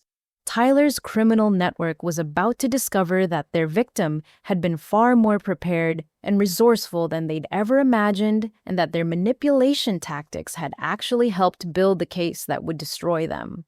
The federal courthouse in downtown Seattle buzzed with activity on the morning Tyler was formally charged with multiple felonies that could result in decades in federal prison. I sat in the gallery beside Agent Chen, watching as prosecutors presented evidence that painted my brother as a leader of a sophisticated criminal network that had systematically defrauded victims across multiple states. Assistant U.S. Attorney Michael Harrison stood before Judge Patricia Williams outlining charges that included identity theft, wire fraud, money laundering, conspiracy to commit financial crimes, and racketeering as part of an organized criminal enterprise. The indictment contained 43 separate counts spanning Tyler's criminal activities over the past 5 years, representing the most comprehensive prosecution of financial fraud the Seattle Federal Court had seen in recent years. Your Honor, the defendant, Tyler Martin Brennan, operated a criminal network that targeted vulnerable victims through family relationships, romantic deceptions, and fraudulent business partnerships. Harrison began his voice carrying the authority of someone who had built an ironclad case against organized crime. The evidence shows systematic theft totaling over $1.2 million from at least 18 confirmed victims. The number hit me like a physical blow. Tyler's criminal activities had been far more extensive than even the FBI's initial investigation had revealed, with additional victims and stolen assets discovered as federal agents followed financial trails through multiple states and bank accounts. My $300,000 was just one piece of a criminal enterprise that had destroyed dozens of lives and futures. Tyler sat at the defendant's table wearing an orange jumpsuit instead of his usual expensive suits, flanked by 2 public defenders who looked overwhelmed by the scope of charges they were expected to contest. His confident demeanor had disappeared, completely replaced by the hollow expression of someone finally facing consequences for years of criminal behavior. The government's evidence includes detailed financial records, victim testimony, recorded conversations, and physical evidence seized from the defendant's residence that proves his leadership role in this criminal network. Harrison continued consulting notes that summarized weeks of investigation and evidence compilation. The defendant maintained databases of potential victims coordinated with known criminals to facilitate theft, and was preparing to flee the country to avoid prosecution when he was arrested. Judge Williams reviewed the charging documents while Tyler's lawyers whispered frantically among themselves, obviously struggling to develop defense strategies for crimes that had been thoroughly documented through multiple sources of evidence. The case against Tyler was so comprehensive that even experienced criminal defense attorneys seemed daunted by the challenge of protecting him from the consequences of his actions. Mr. Brennan, Judge Williams addressed Tyler directly, her voice carrying the stern authority of someone who had presided over countless criminal proceedings. You are charged with 43 felony counts that carry potential sentences totaling over 30 years in federal prison. Do you understand the charges against you? Tyler's voice was barely audible as he responded, "Yes, Your Honor." The government is requesting detention without bail due to the defendant's flight risk and the ongoing investigation into his criminal network. Harrison announced, presenting evidence of Tyler's escape preparations and international bank accounts. The defendant was arrested while attempting to leave the country with fraudulent identification documents and substantial amounts of stolen money. Tyler's lawyers attempted to argue for bail with electronic monitoring, claiming their client was a lifelong Seattle resident with strong community ties who would return for trial. Their arguments fell flat against evidence that Tyler had been planning permanent escape to avoid prosecution, had no legitimate income sources, and posed an ongoing danger to potential victims who might be intimidated or threatened if he were released. Bail is denied, Judge Williams ruled after reviewing the evidence of Tyler's flight preparations and criminal network. The defendant will remain in federal custody pending trial, which is scheduled to begin in 4 months. As Tyler was led away in handcuffs, I felt a mixture of relief and sadness, watching someone who had once been my beloved brother transformed into a convicted criminal facing decades in prison. The justice I'd sought was becoming reality, but the cost included the permanent destruction of family relationships and the confirmation that Tyler had never been the person I'd loved and admired throughout our childhood. Agent Chen leaned over to whisper updates about the ongoing investigation. We've identified 6 additional victims in California and Oregon who were defrauded by Tyler's network using similar methods to what he used against you. The total amount of stolen money now exceeds $1.5 million. After the hearing, Assistant U.S. Attorney Harrison invited me to his office to discuss my role as a key witness in the prosecution and to outline the government's strategy for recovering stolen assets that could be distributed among victims. His corner office reflected both legal expertise and dedication to justice, decorated with commendations for prosecuting financial crimes and photographs of successful cases that had protected consumers from predatory criminals. Miss Brennan, your cooperation has been instrumental in building this case. Harrison began settling behind his desk with files that contained evidence from dozens of victims and criminal associates. Your recordings of family conversations provided crucial evidence of the defendant's criminal mindset and his coordination with other family members to facilitate theft. He opened a folder containing transcripts of the conversations I'd secretly recorded, highlighted sections showing Tyler's admissions of guilt and his strategies for manipulating victims. The defendant's own words prove his knowledge of criminal activity, his leadership role in the conspiracy, and his complete lack of remorse for the damage he's caused to victims. What about the other members of his criminal network? I asked, knowing that Tyler couldn't have operated such a sophisticated fraud scheme without assistance from other criminals. We've arrested 4 additional defendants who provided services to Tyler's operation, Harrison replied, consulting a list of criminal associates who had been identified through the investigation. Marcus Rodriguez, the document forger, is cooperating with our investigation in exchange for reduced charges. Catherine Walsh, who operated romantic fraud schemes, is facing similar charges in California. The bank employee who facilitated identity theft has already pleaded guilty and is providing testimony against the entire network. The scope of arrests and prosecutions felt satisfying but also overwhelming, representing justice for victims, while revealing the extensive nature of criminal activities that had been operating undetected for years. Tyler's arrest had triggered a domino effect of law enforcement action that was dismantling an entire criminal enterprise. The federal asset forfeiture proceedings will allow us to seize Tyler's criminal proceeds and distribute them among victims. Harrison continued opening another file containing detailed financial analysis of recoverable assets. Your cooperation qualifies you for victim compensation through multiple federal programs, and the asset recovery should exceed your original losses significantly. He showed me spreadsheets calculating potential recovery amounts based on seized assets, criminal restitution requirements, and federal victim compensation programs. The numbers suggested I might recover not just my original $300,000, but additional compensation for the emotional trauma and financial damage caused by Tyler's crimes. The Whistleblower Protection Program also provides compensation for individuals whose cooperation leads to successful prosecution of financial crimes. Harrison explained, pointing to federal statutes that rewarded victims who helped law enforcement dismantle criminal networks. Your evidence, gathering, and cooperation with our investigation qualifies you for substantial compensation beyond simple asset recovery.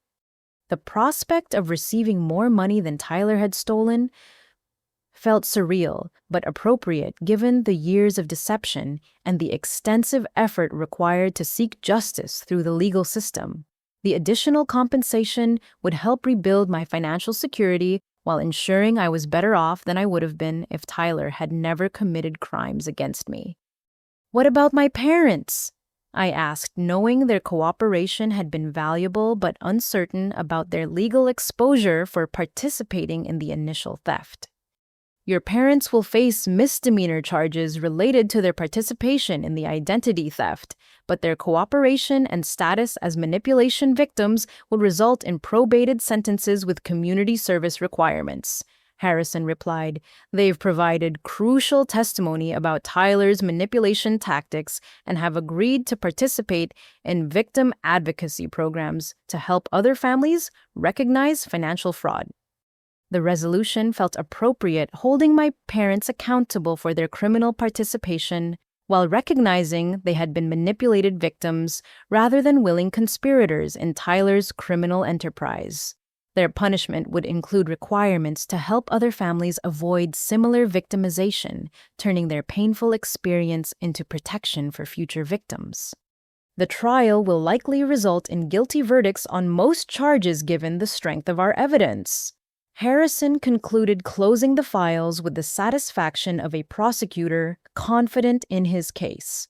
Tyler Brennan will spend the next 20 to 30 years in federal prison, and his criminal network will be completely dismantled.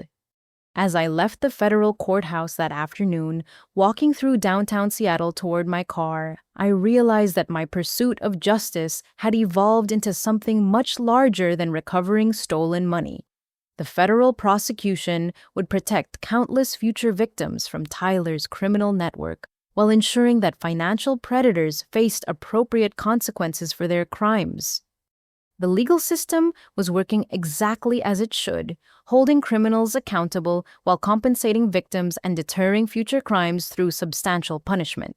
Tyler's transformation from trusted family member to federal prisoner would send a clear message that financial fraud carried serious consequences regardless of family relationships or manipulation tactics. 2 weeks after Tyler's federal arraignment, my parents requested a meeting at a neutral location to discuss their desire to make amends for their role in facilitating his criminal activities. We met at a small cafe in the University District, far from the family home that held too many memories of manipulation and betrayal to allow for honest conversation about healing and accountability. Janet and Robert arrived early, sitting at a corner table surrounded by law books and study materials from University of Washington students who treated this cafe as an extension of the library. My parents looked smaller, somehow diminished by the weight of understanding how they'd been manipulated into committing crimes against their own daughter, while simultaneously being victimized by the son they'd trusted and protected.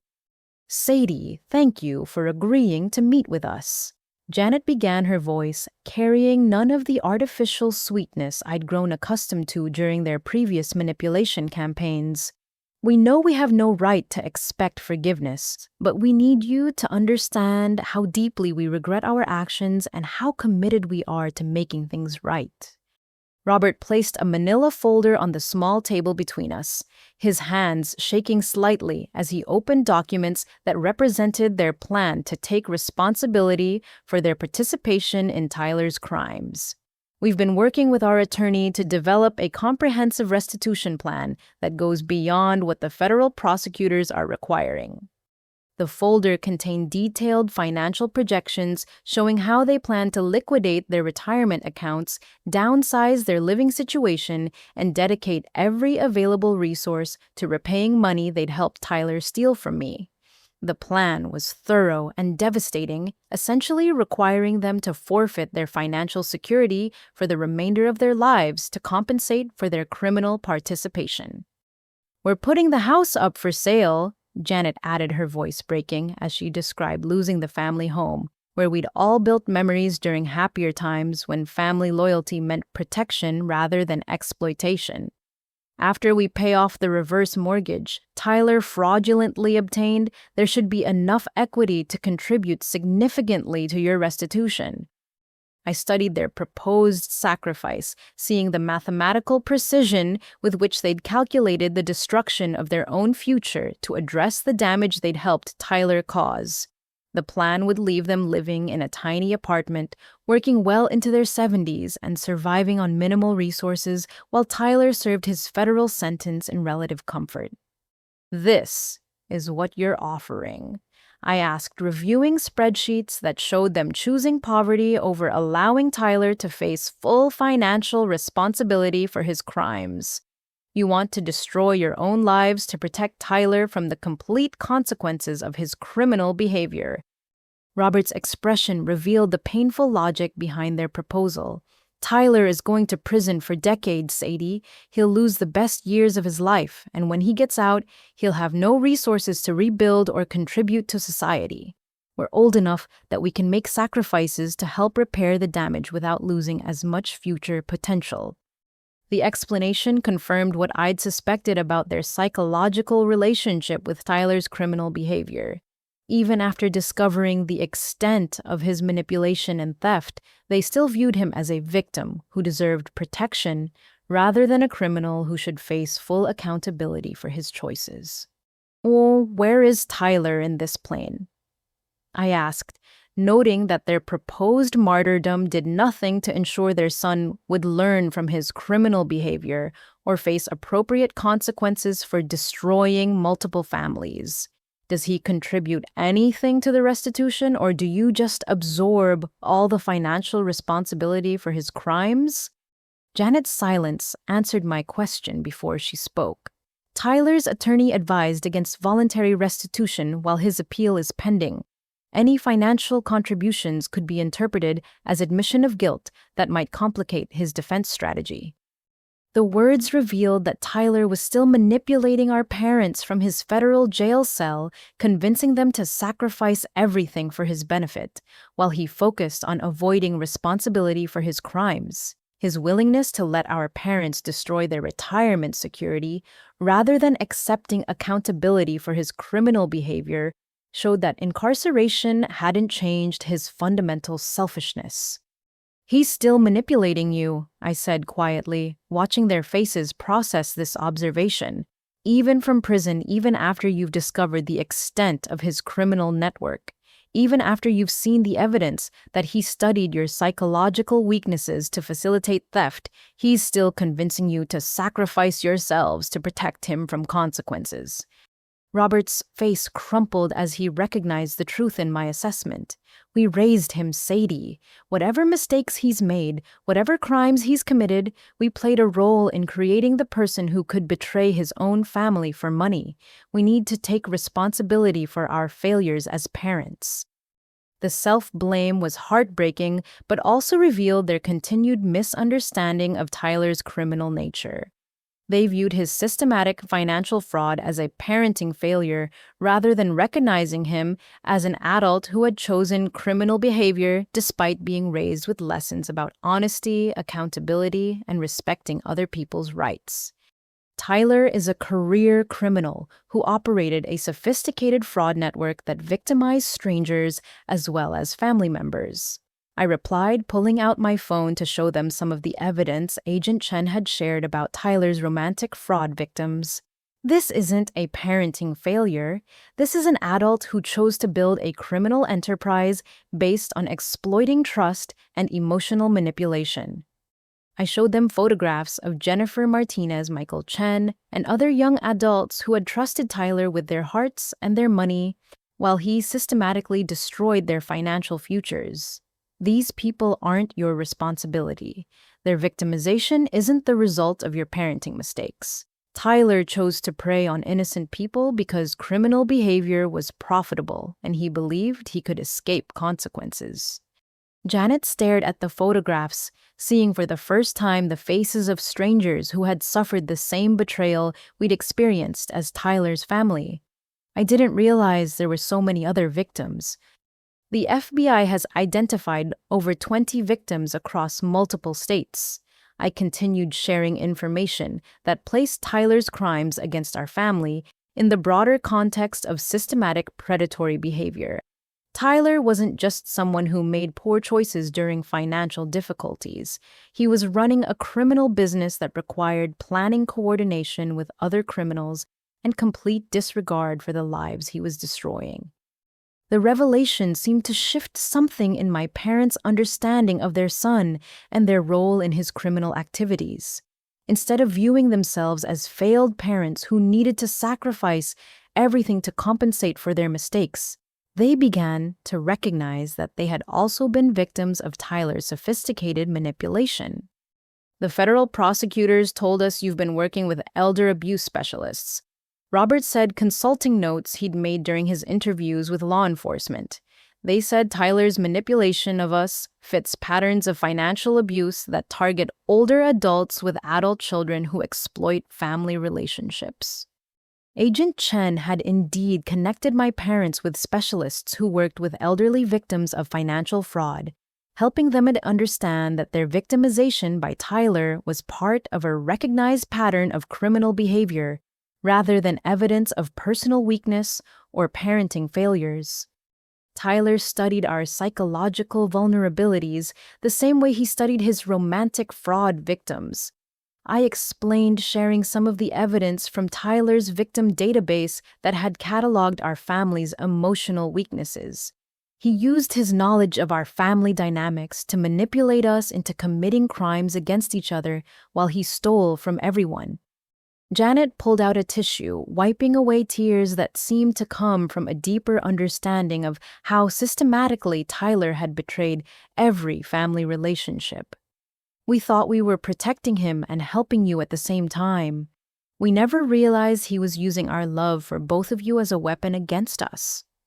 The conversation marked a turning point in their understanding of Tyler's criminal nature and their role as both perpetrators and victims in his fraud schemes. Instead of viewing themselves as failed parents who owed Tyler protection from consequences, they began to recognize that holding him accountable was the only way to prevent future victimization. What if we used our resources differently?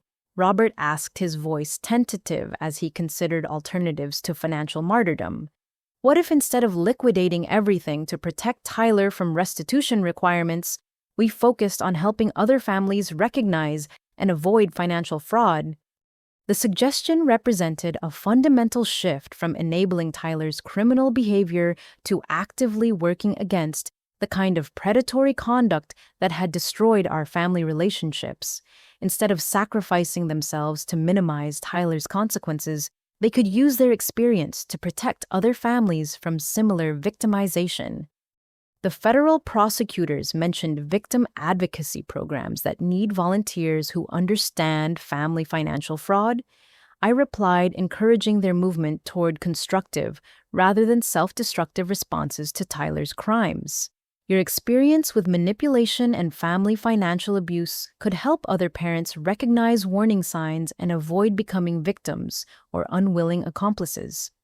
As our conversation concluded, my parents seemed lighter, somehow freed from the burden of believing they owed Tyler protection from the consequences of his criminal choices. Their proposal to liquidate their assets had been replaced by a commitment to use their painful experience as education and protection for other families facing similar manipulation. The healing between us would take time and might never completely repair the damage Tyler's crimes had caused to our family relationships. But for the first time since discovering the theft, my parents understood that justice and accountability were necessary steps toward preventing future victimization, rather than acts of vindictive revenge against a family member who deserved their protection. The call from Agent Chen came at 6 in the morning on a Tuesday, 3 weeks before Tyler's federal trial was scheduled to begin. Her voice carried the urgent tension of law enforcement dealing with a crisis that required immediate attention and coordination with multiple agencies. Miss Brennan, I need to inform you that your brother attempted to escape from federal custody last night. She began, her professional tone unable to completely mask the gravity of what Tyler had tried to accomplish. He was arrested at Seattle-Tacoma International Airport with fraudulent identification documents and evidence that he's been coordinating with criminal associates to flee the country.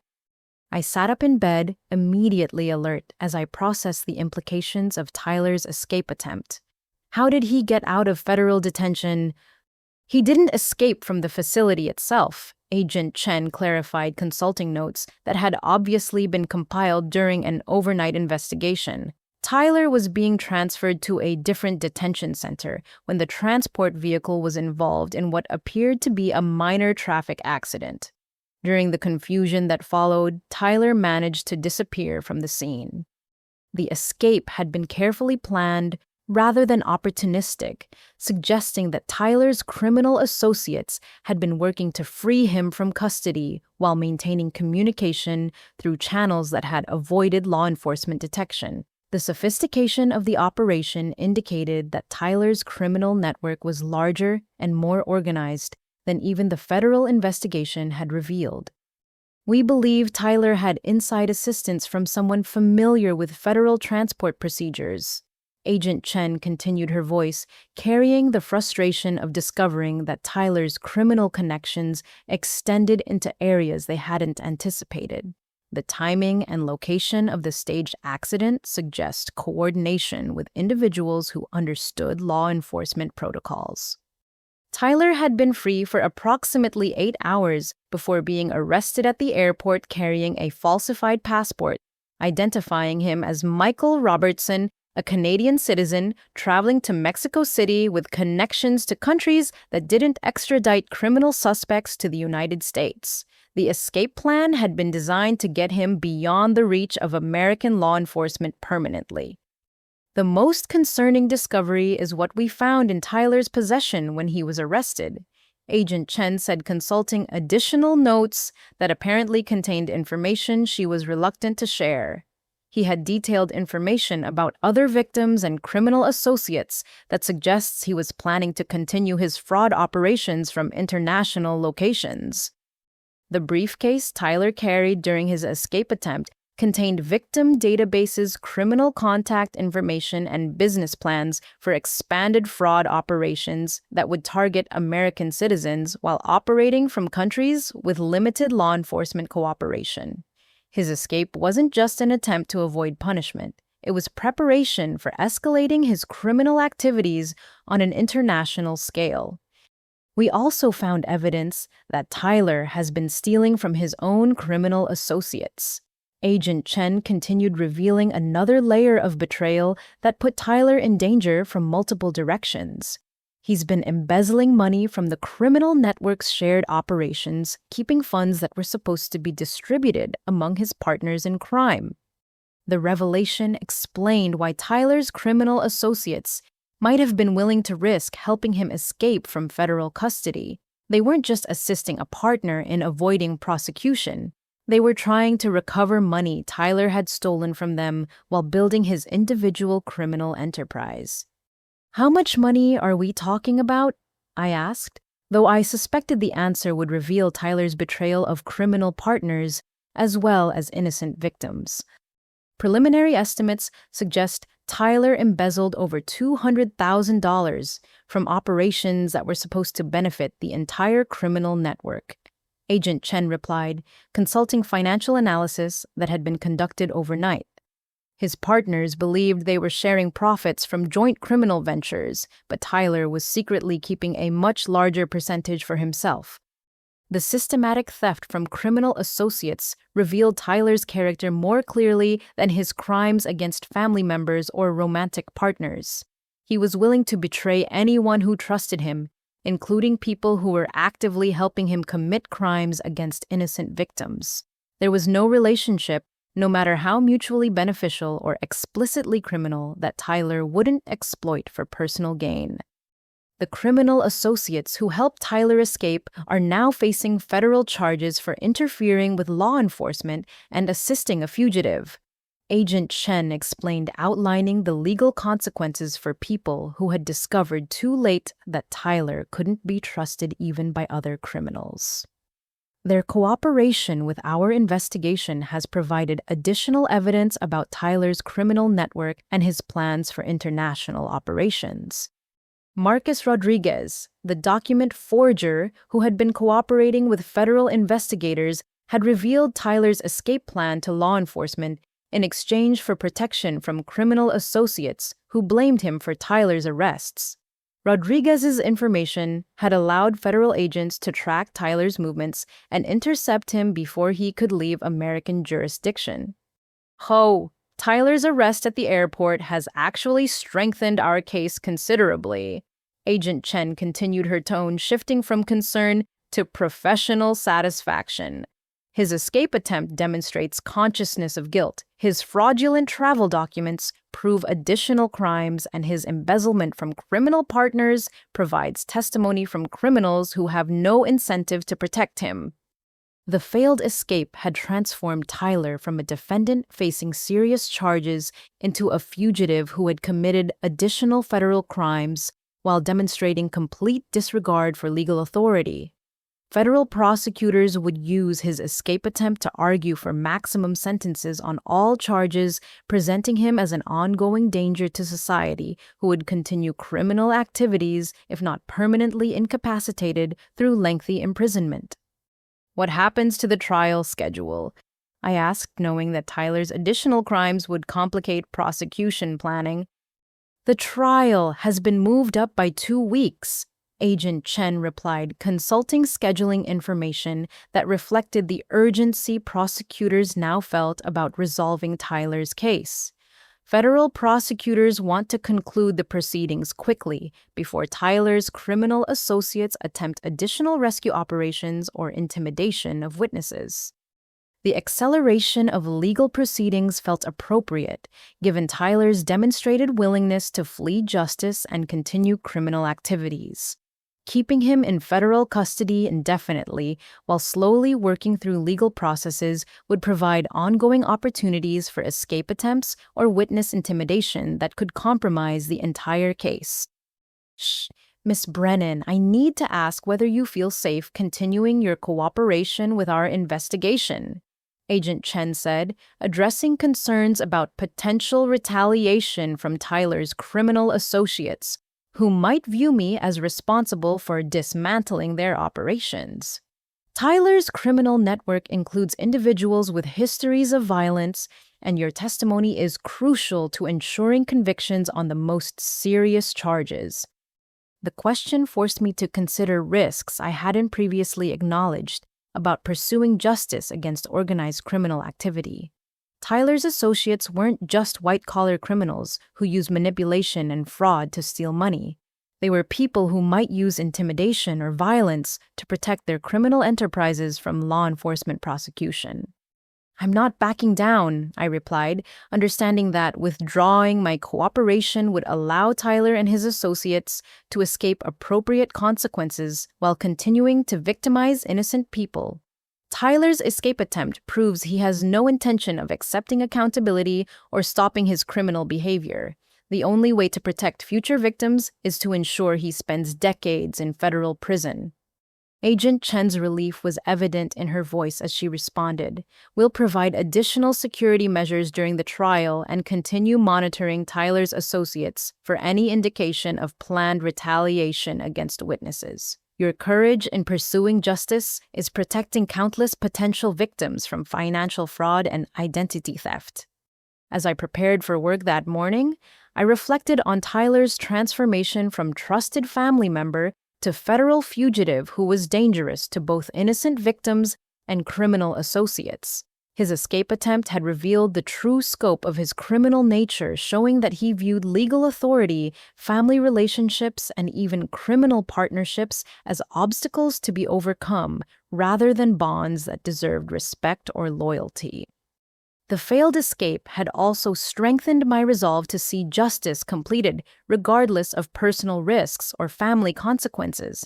Tyler's willingness to flee the country and continue victimizing innocent people from international locations proved that imprisonment was the only way to stop his criminal behavior and protect the public from his predatory conduct. The federal asset forfeiture hearing took place on a crisp October morning in Seattle's federal courthouse with representatives from multiple law enforcement agencies present to oversee the distribution of Tyler's criminal proceeds among his many victims. I sat in the gallery beside other victims of Tyler's fraud schemes, watching as federal prosecutors detailed the recovery of assets that exceeded even the most optimistic projections for financial restitution. Assistant U.S. Attorney Michael Harrison stood before Judge Patricia Williams with documents outlining the comprehensive seizure of Tyler's criminal network's assets, including bank accounts, real estate luxury vehicles, jewelry, and business investments that had been purchased with stolen money over several years of criminal activity. Your Honor, the federal investigation has successfully traced and recovered criminal proceeds totaling over $2.3 million from various accounts and assets controlled by the defendant Tyler Brennan and his criminal associates. Harrison began consulting spreadsheets that represented months of forensic financial analysis. These assets represent the accumulated proceeds from systematic fraud targeting victims across multiple states.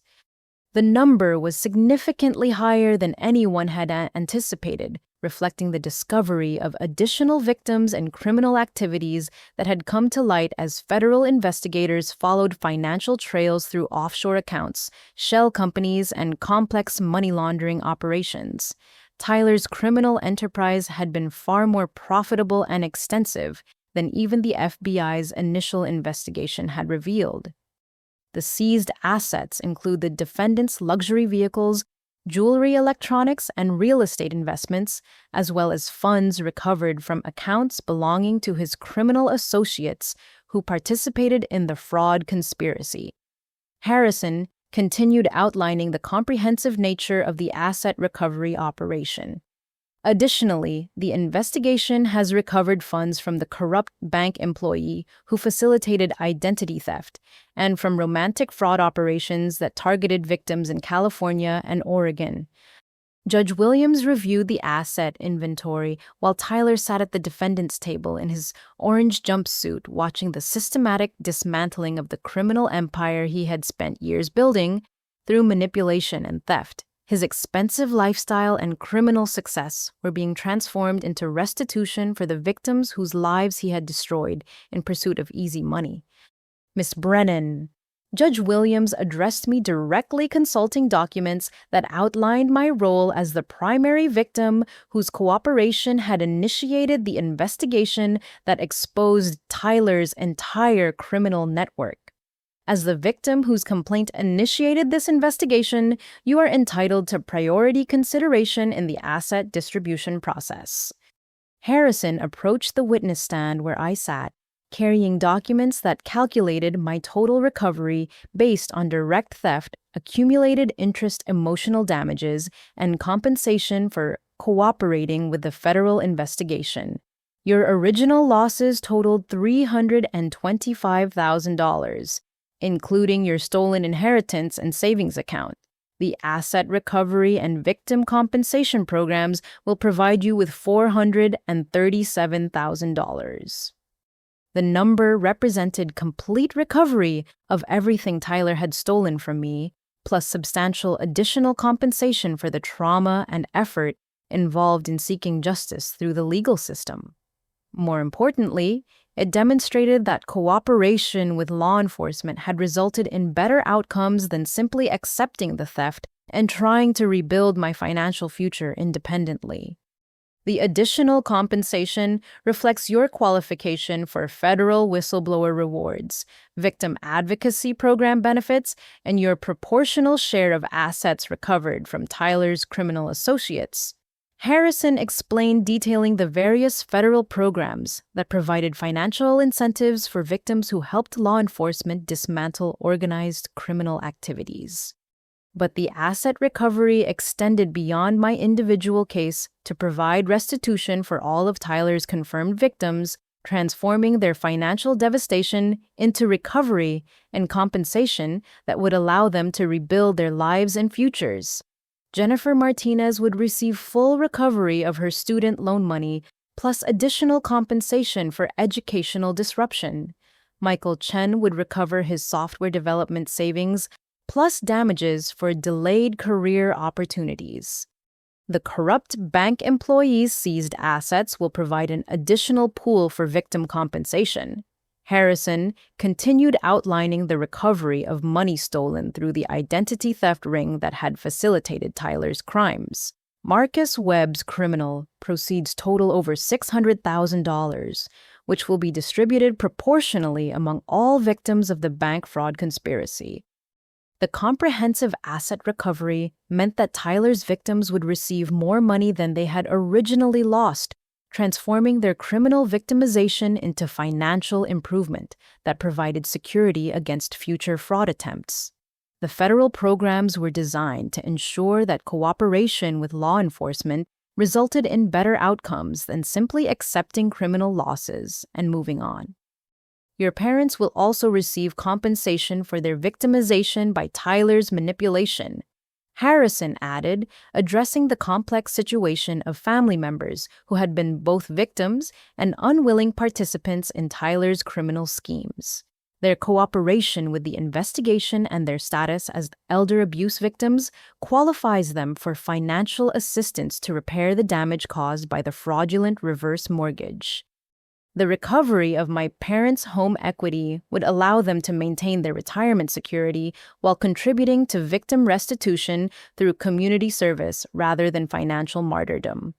Their experience with Tyler's manipulation would be channeled into education and advocacy that protected other families from similar victimization. The total victim compensation exceeds the amount of money stolen, because federal asset forfeiture includes criminal proceeds from all network operations, not just individual victim losses. Harrison explained, outlining the legal framework that allowed comprehensive recovery from organized criminal enterprises. When criminals operate networks that generate profits beyond simple theft, those profits become available for victim compensation. Judge Williams approved the asset distribution plan, ordering the immediate transfer of funds to victim compensation accounts and the liquidation of remaining assets to complete the restitution process. Tyler's criminal empire was being systematically converted into justice and recovery for the people whose lives he had attempted to destroy. The defendant, Tyler Brennan, will be required to pay ongoing restitution from any future income he might earn after his release from federal prison. Judge Williams announced, ensuring that Tyler would face financial consequences for his crimes for the remainder of his life. Additionally, his criminal associates will be jointly liable for victim compensation, creating multiple sources for ongoing restitution. As the hearing concluded and Tyler was led away to await his criminal trial, I realized that the asset recovery had provided something more valuable than financial compensation. The systematic seizure of Tyler's criminal proceeds had demonstrated that pursuing justice through proper legal channels resulted in better outcomes than accepting victimization or seeking informal resolution. The federal system had worked exactly as it was designed, protecting victims while ensuring that criminals faced comprehensive consequences for their actions. Tyler's attempt to build wealth through fraud and manipulation had been completely reversed, with his criminal proceeds redirected to repair the damage he had caused and compensate the people he had victimized. More importantly, the asset recovery had provided resources for victim advocacy and fraud prevention programs that would protect future potential victims from experiencing the financial devastation and emotional betrayal that Tyler had inflicted on so many innocent people. His criminal behavior had been transformed into a force for justice and protection. The news of Tyler's sentencing reached us through a brief phone call from Assistant U.S. Attorney Harrison on a gray December morning, 6 weeks after the federal jury had found Tyler guilty on all 43 counts of fraud, identity theft, conspiracy, and racketeering. Tyler had received 25 years in federal prison without the possibility of parole plus lifetime requirements for financial restitution and supervision upon his eventual release.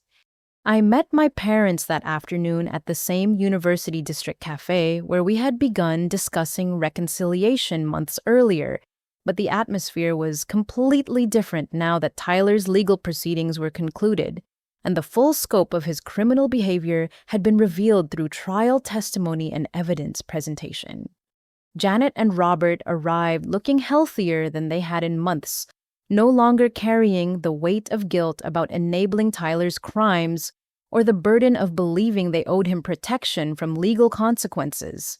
Their cooperation with federal investigators and their participation in elder abuse education programs had transformed their understanding of family relationships and personal accountability.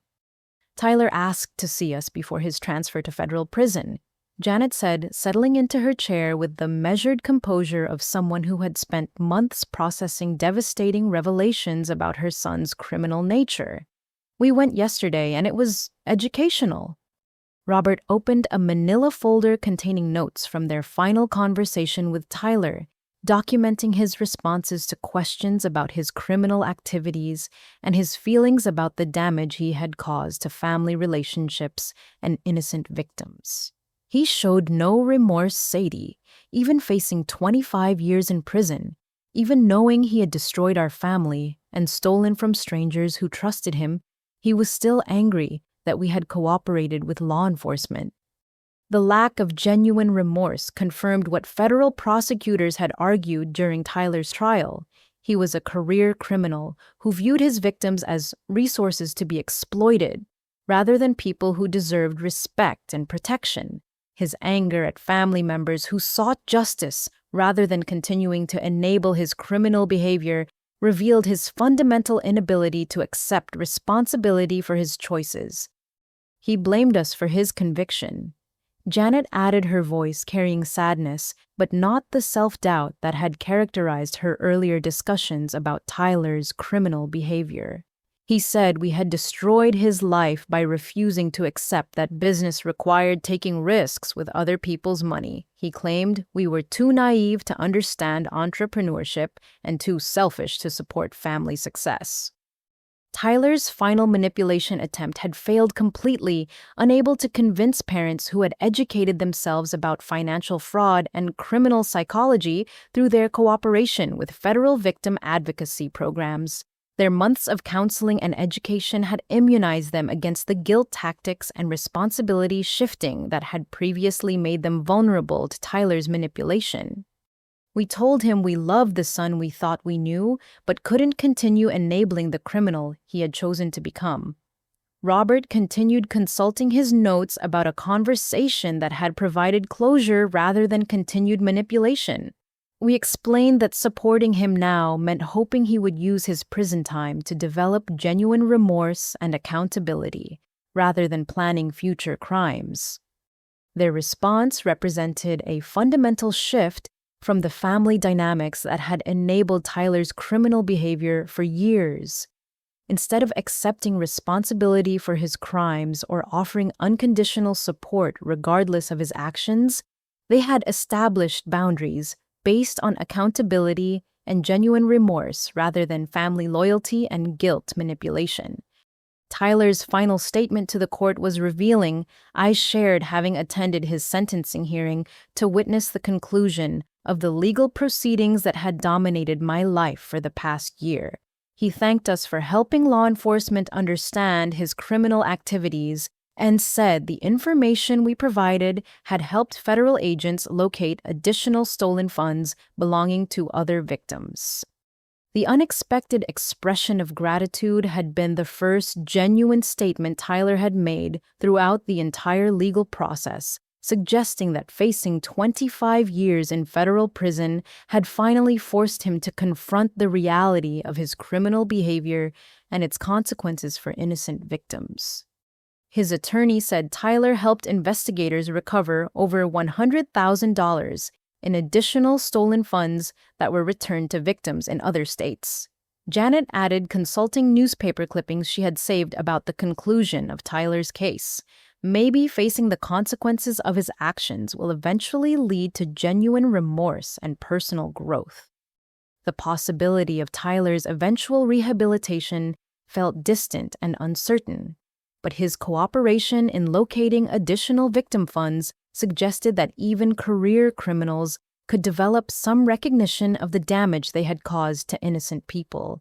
Whether that recognition would evolve into genuine remorse and behavior change remained to be seen over the decades of his federal imprisonment. We've been working with victim advocacy groups to develop educational programs for other families, Robert announced, outlining plans that would transform their painful experience into protection for potential victims.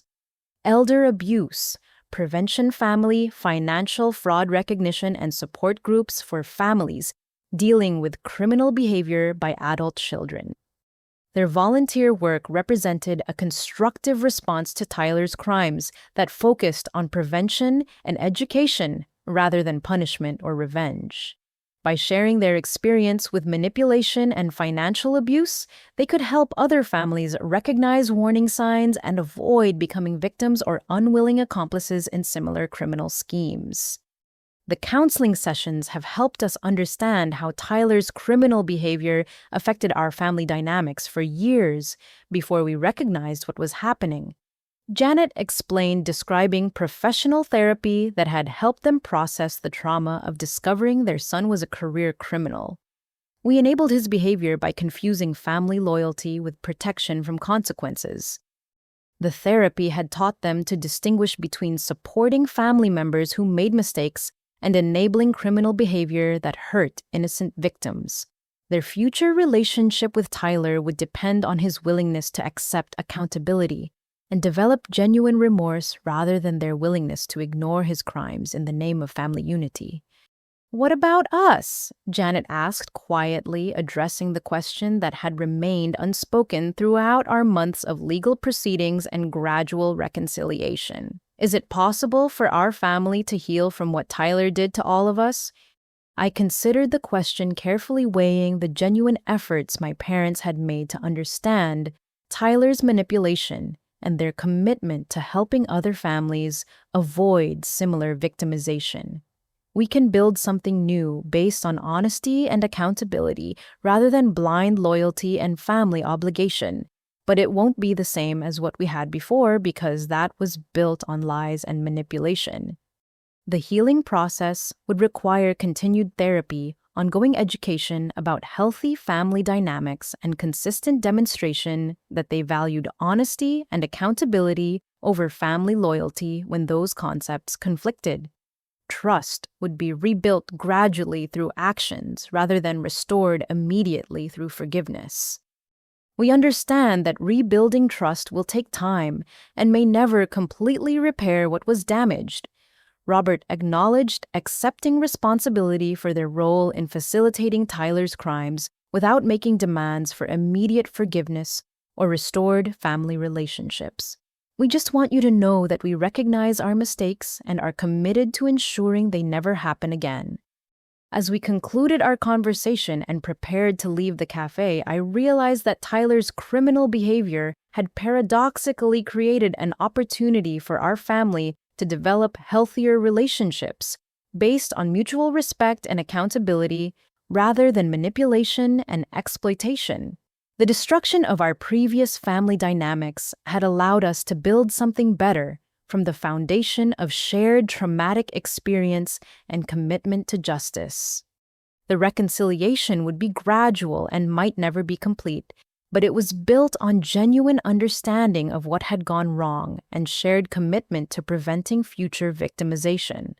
Tyler's crimes had destroyed our family as it was, but they had also created the possibility of something better emerging from the ruins of trust and innocence. 6 months after Tyler's sentencing, I stood before the board of directors of the newly established Brennan Foundation for Financial Fraud Prevention, presenting our first annual report on programs that had already helped over 200 families recognize and avoid financial fraud targeting family members. The foundation represented the transformation of my personal trauma into a mission to protect others from experiencing the devastating betrayal I had endured. The conference room in downtown Seattle's Columbia Tower offered panoramic views of Elliott Bay and the Olympic Mountains, a fitting backdrop for an organization dedicated to helping families rebuild trust and security after financial devastation. Board members included federal prosecutors, victim advocacy specialists, financial counselors, and survivors of family fraud who understood the unique challenges of seeking justice against people who claim to love and protect their victims.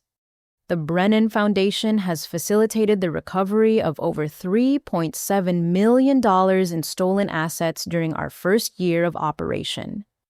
I announced consulting statistics that represented real families whose financial futures had been restored through coordinated law enforcement action and victim advocacy. More importantly, our educational programs have helped hundreds of families recognize manipulation tactics and establish healthy financial boundaries before becoming victims. My parents sat in the front row wearing volunteer identification badges that reflected their new roles as elder abuse education specialists who shared their experience with Tyler's manipulation to help other families avoid similar victimization. Their transformation from unwitting criminal accomplices to victim advocates represented the possibility of redemption and positive contribution even after serious mistakes and criminal participation. Janet and Robert Brennan have personally counseled over 60 families dealing with financial fraud by adult children. I continued acknowledging their commitment to turning their painful experience into protection for others. Their first-hand understanding of manipulation tactics and family dynamics has proven invaluable in helping other parents recognize criminal behavior disguised as family loyalty.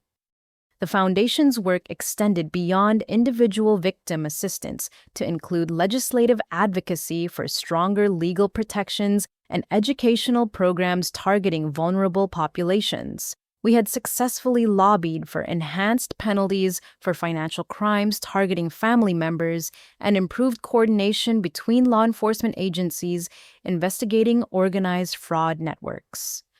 Our partnership with federal law enforcement has resulted in the prosecution of 12 additional criminal networks operating family fraud schemes similar to Tyler Brennan's organization, announced FBI agent Sarah Chen, who served as the Foundation's law enforcement liaison.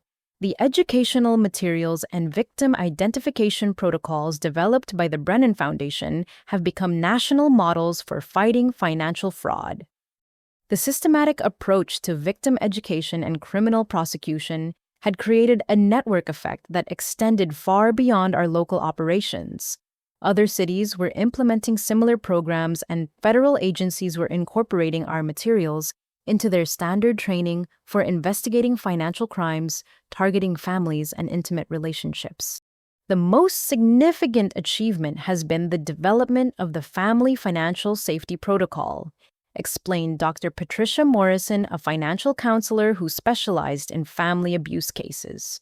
This screening process helps financial institutions identify potential fraud before money is stolen and provides early intervention for families showing signs of manipulation and financial exploitation.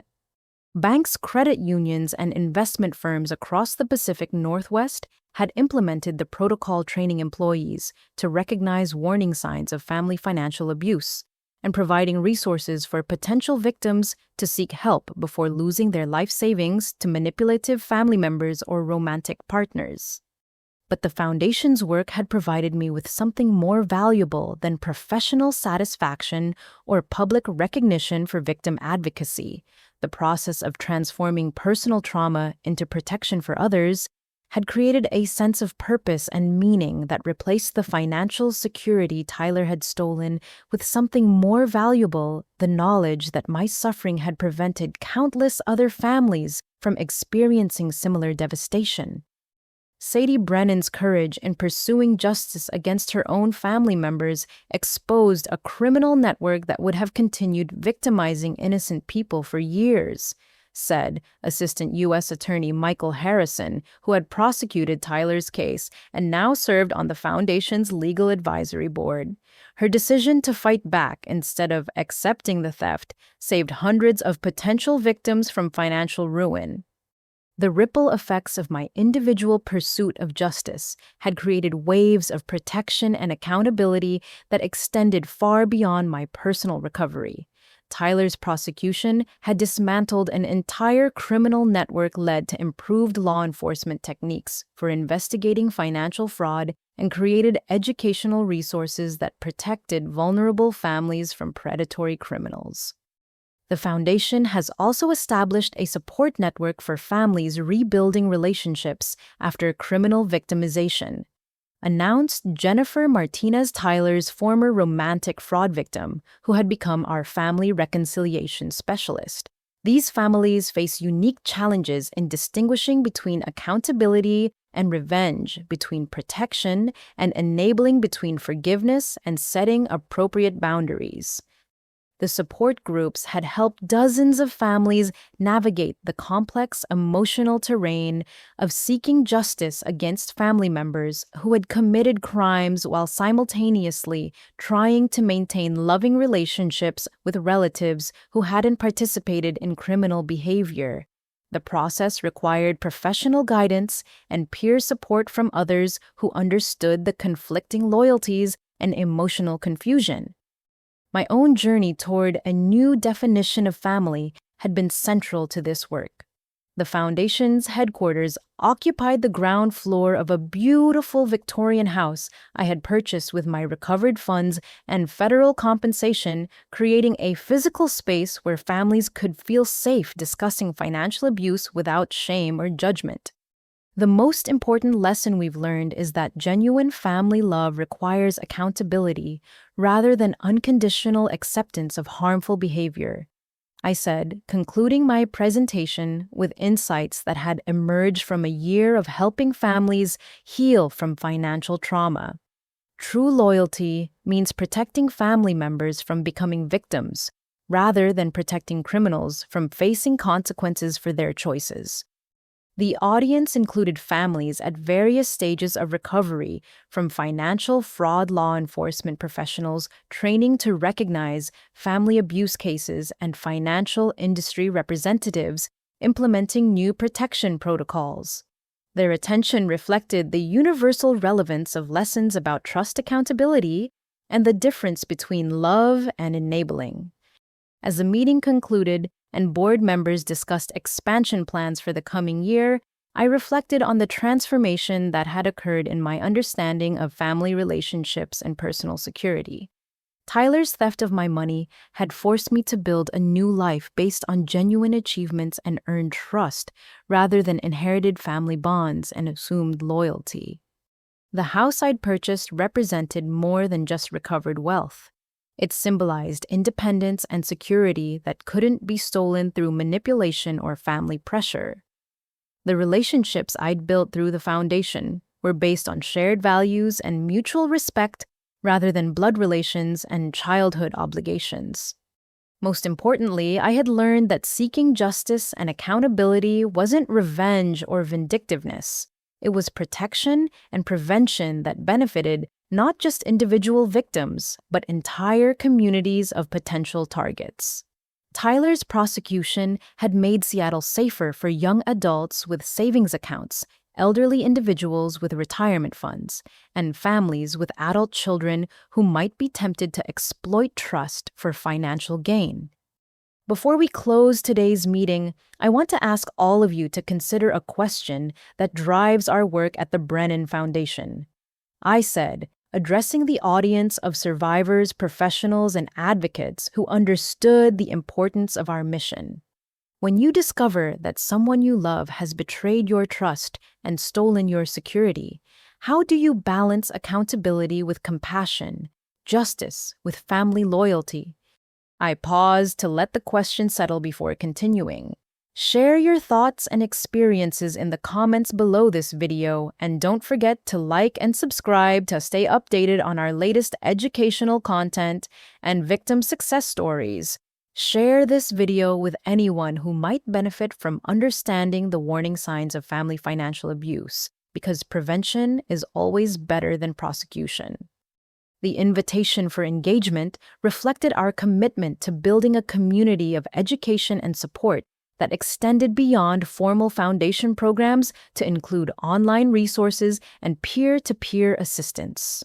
Every person who shared their story or recognized warning signs in their own family represented potential protection for innocent victims. Thank you for joining us today and for supporting the mission of protecting families from financial fraud and exploitation. Together, we can build a future where trust and security are protected rather than exploited, where family relationships are based on mutual respect rather than criminal opportunity, and where seeking justice is recognized as an act of love rather than betrayal. As I closed my laptop and prepared to leave the foundation offices, I knew that tomorrow would bring new families seeking help, new law enforcement cases requiring victim advocacy, and new opportunities to transform personal trauma into public protection. Tyler's crimes had destroyed the family I thought I knew, but they had also created the opportunity to build something better from the foundation of hard-won wisdom and unshakable commitment to justice. The life I'd built from the ashes of family betrayal was stronger, more meaningful, and more secure than anything Tyler could have stolen. His criminal behavior had inadvertently created the foundation for a life dedicated to protecting others from experiencing the devastating loss of trust and security that financial fraud inflicts on innocent victims. In the end, Tyler's greatest crime wasn't stealing my money. It was believing that destroying my trust would make me powerless. Instead, it had made me powerful in ways he could never understand or replicate through criminal behavior. The choice to fight back had transformed victimization into victory, trauma into triumph, and personal justice into public protection.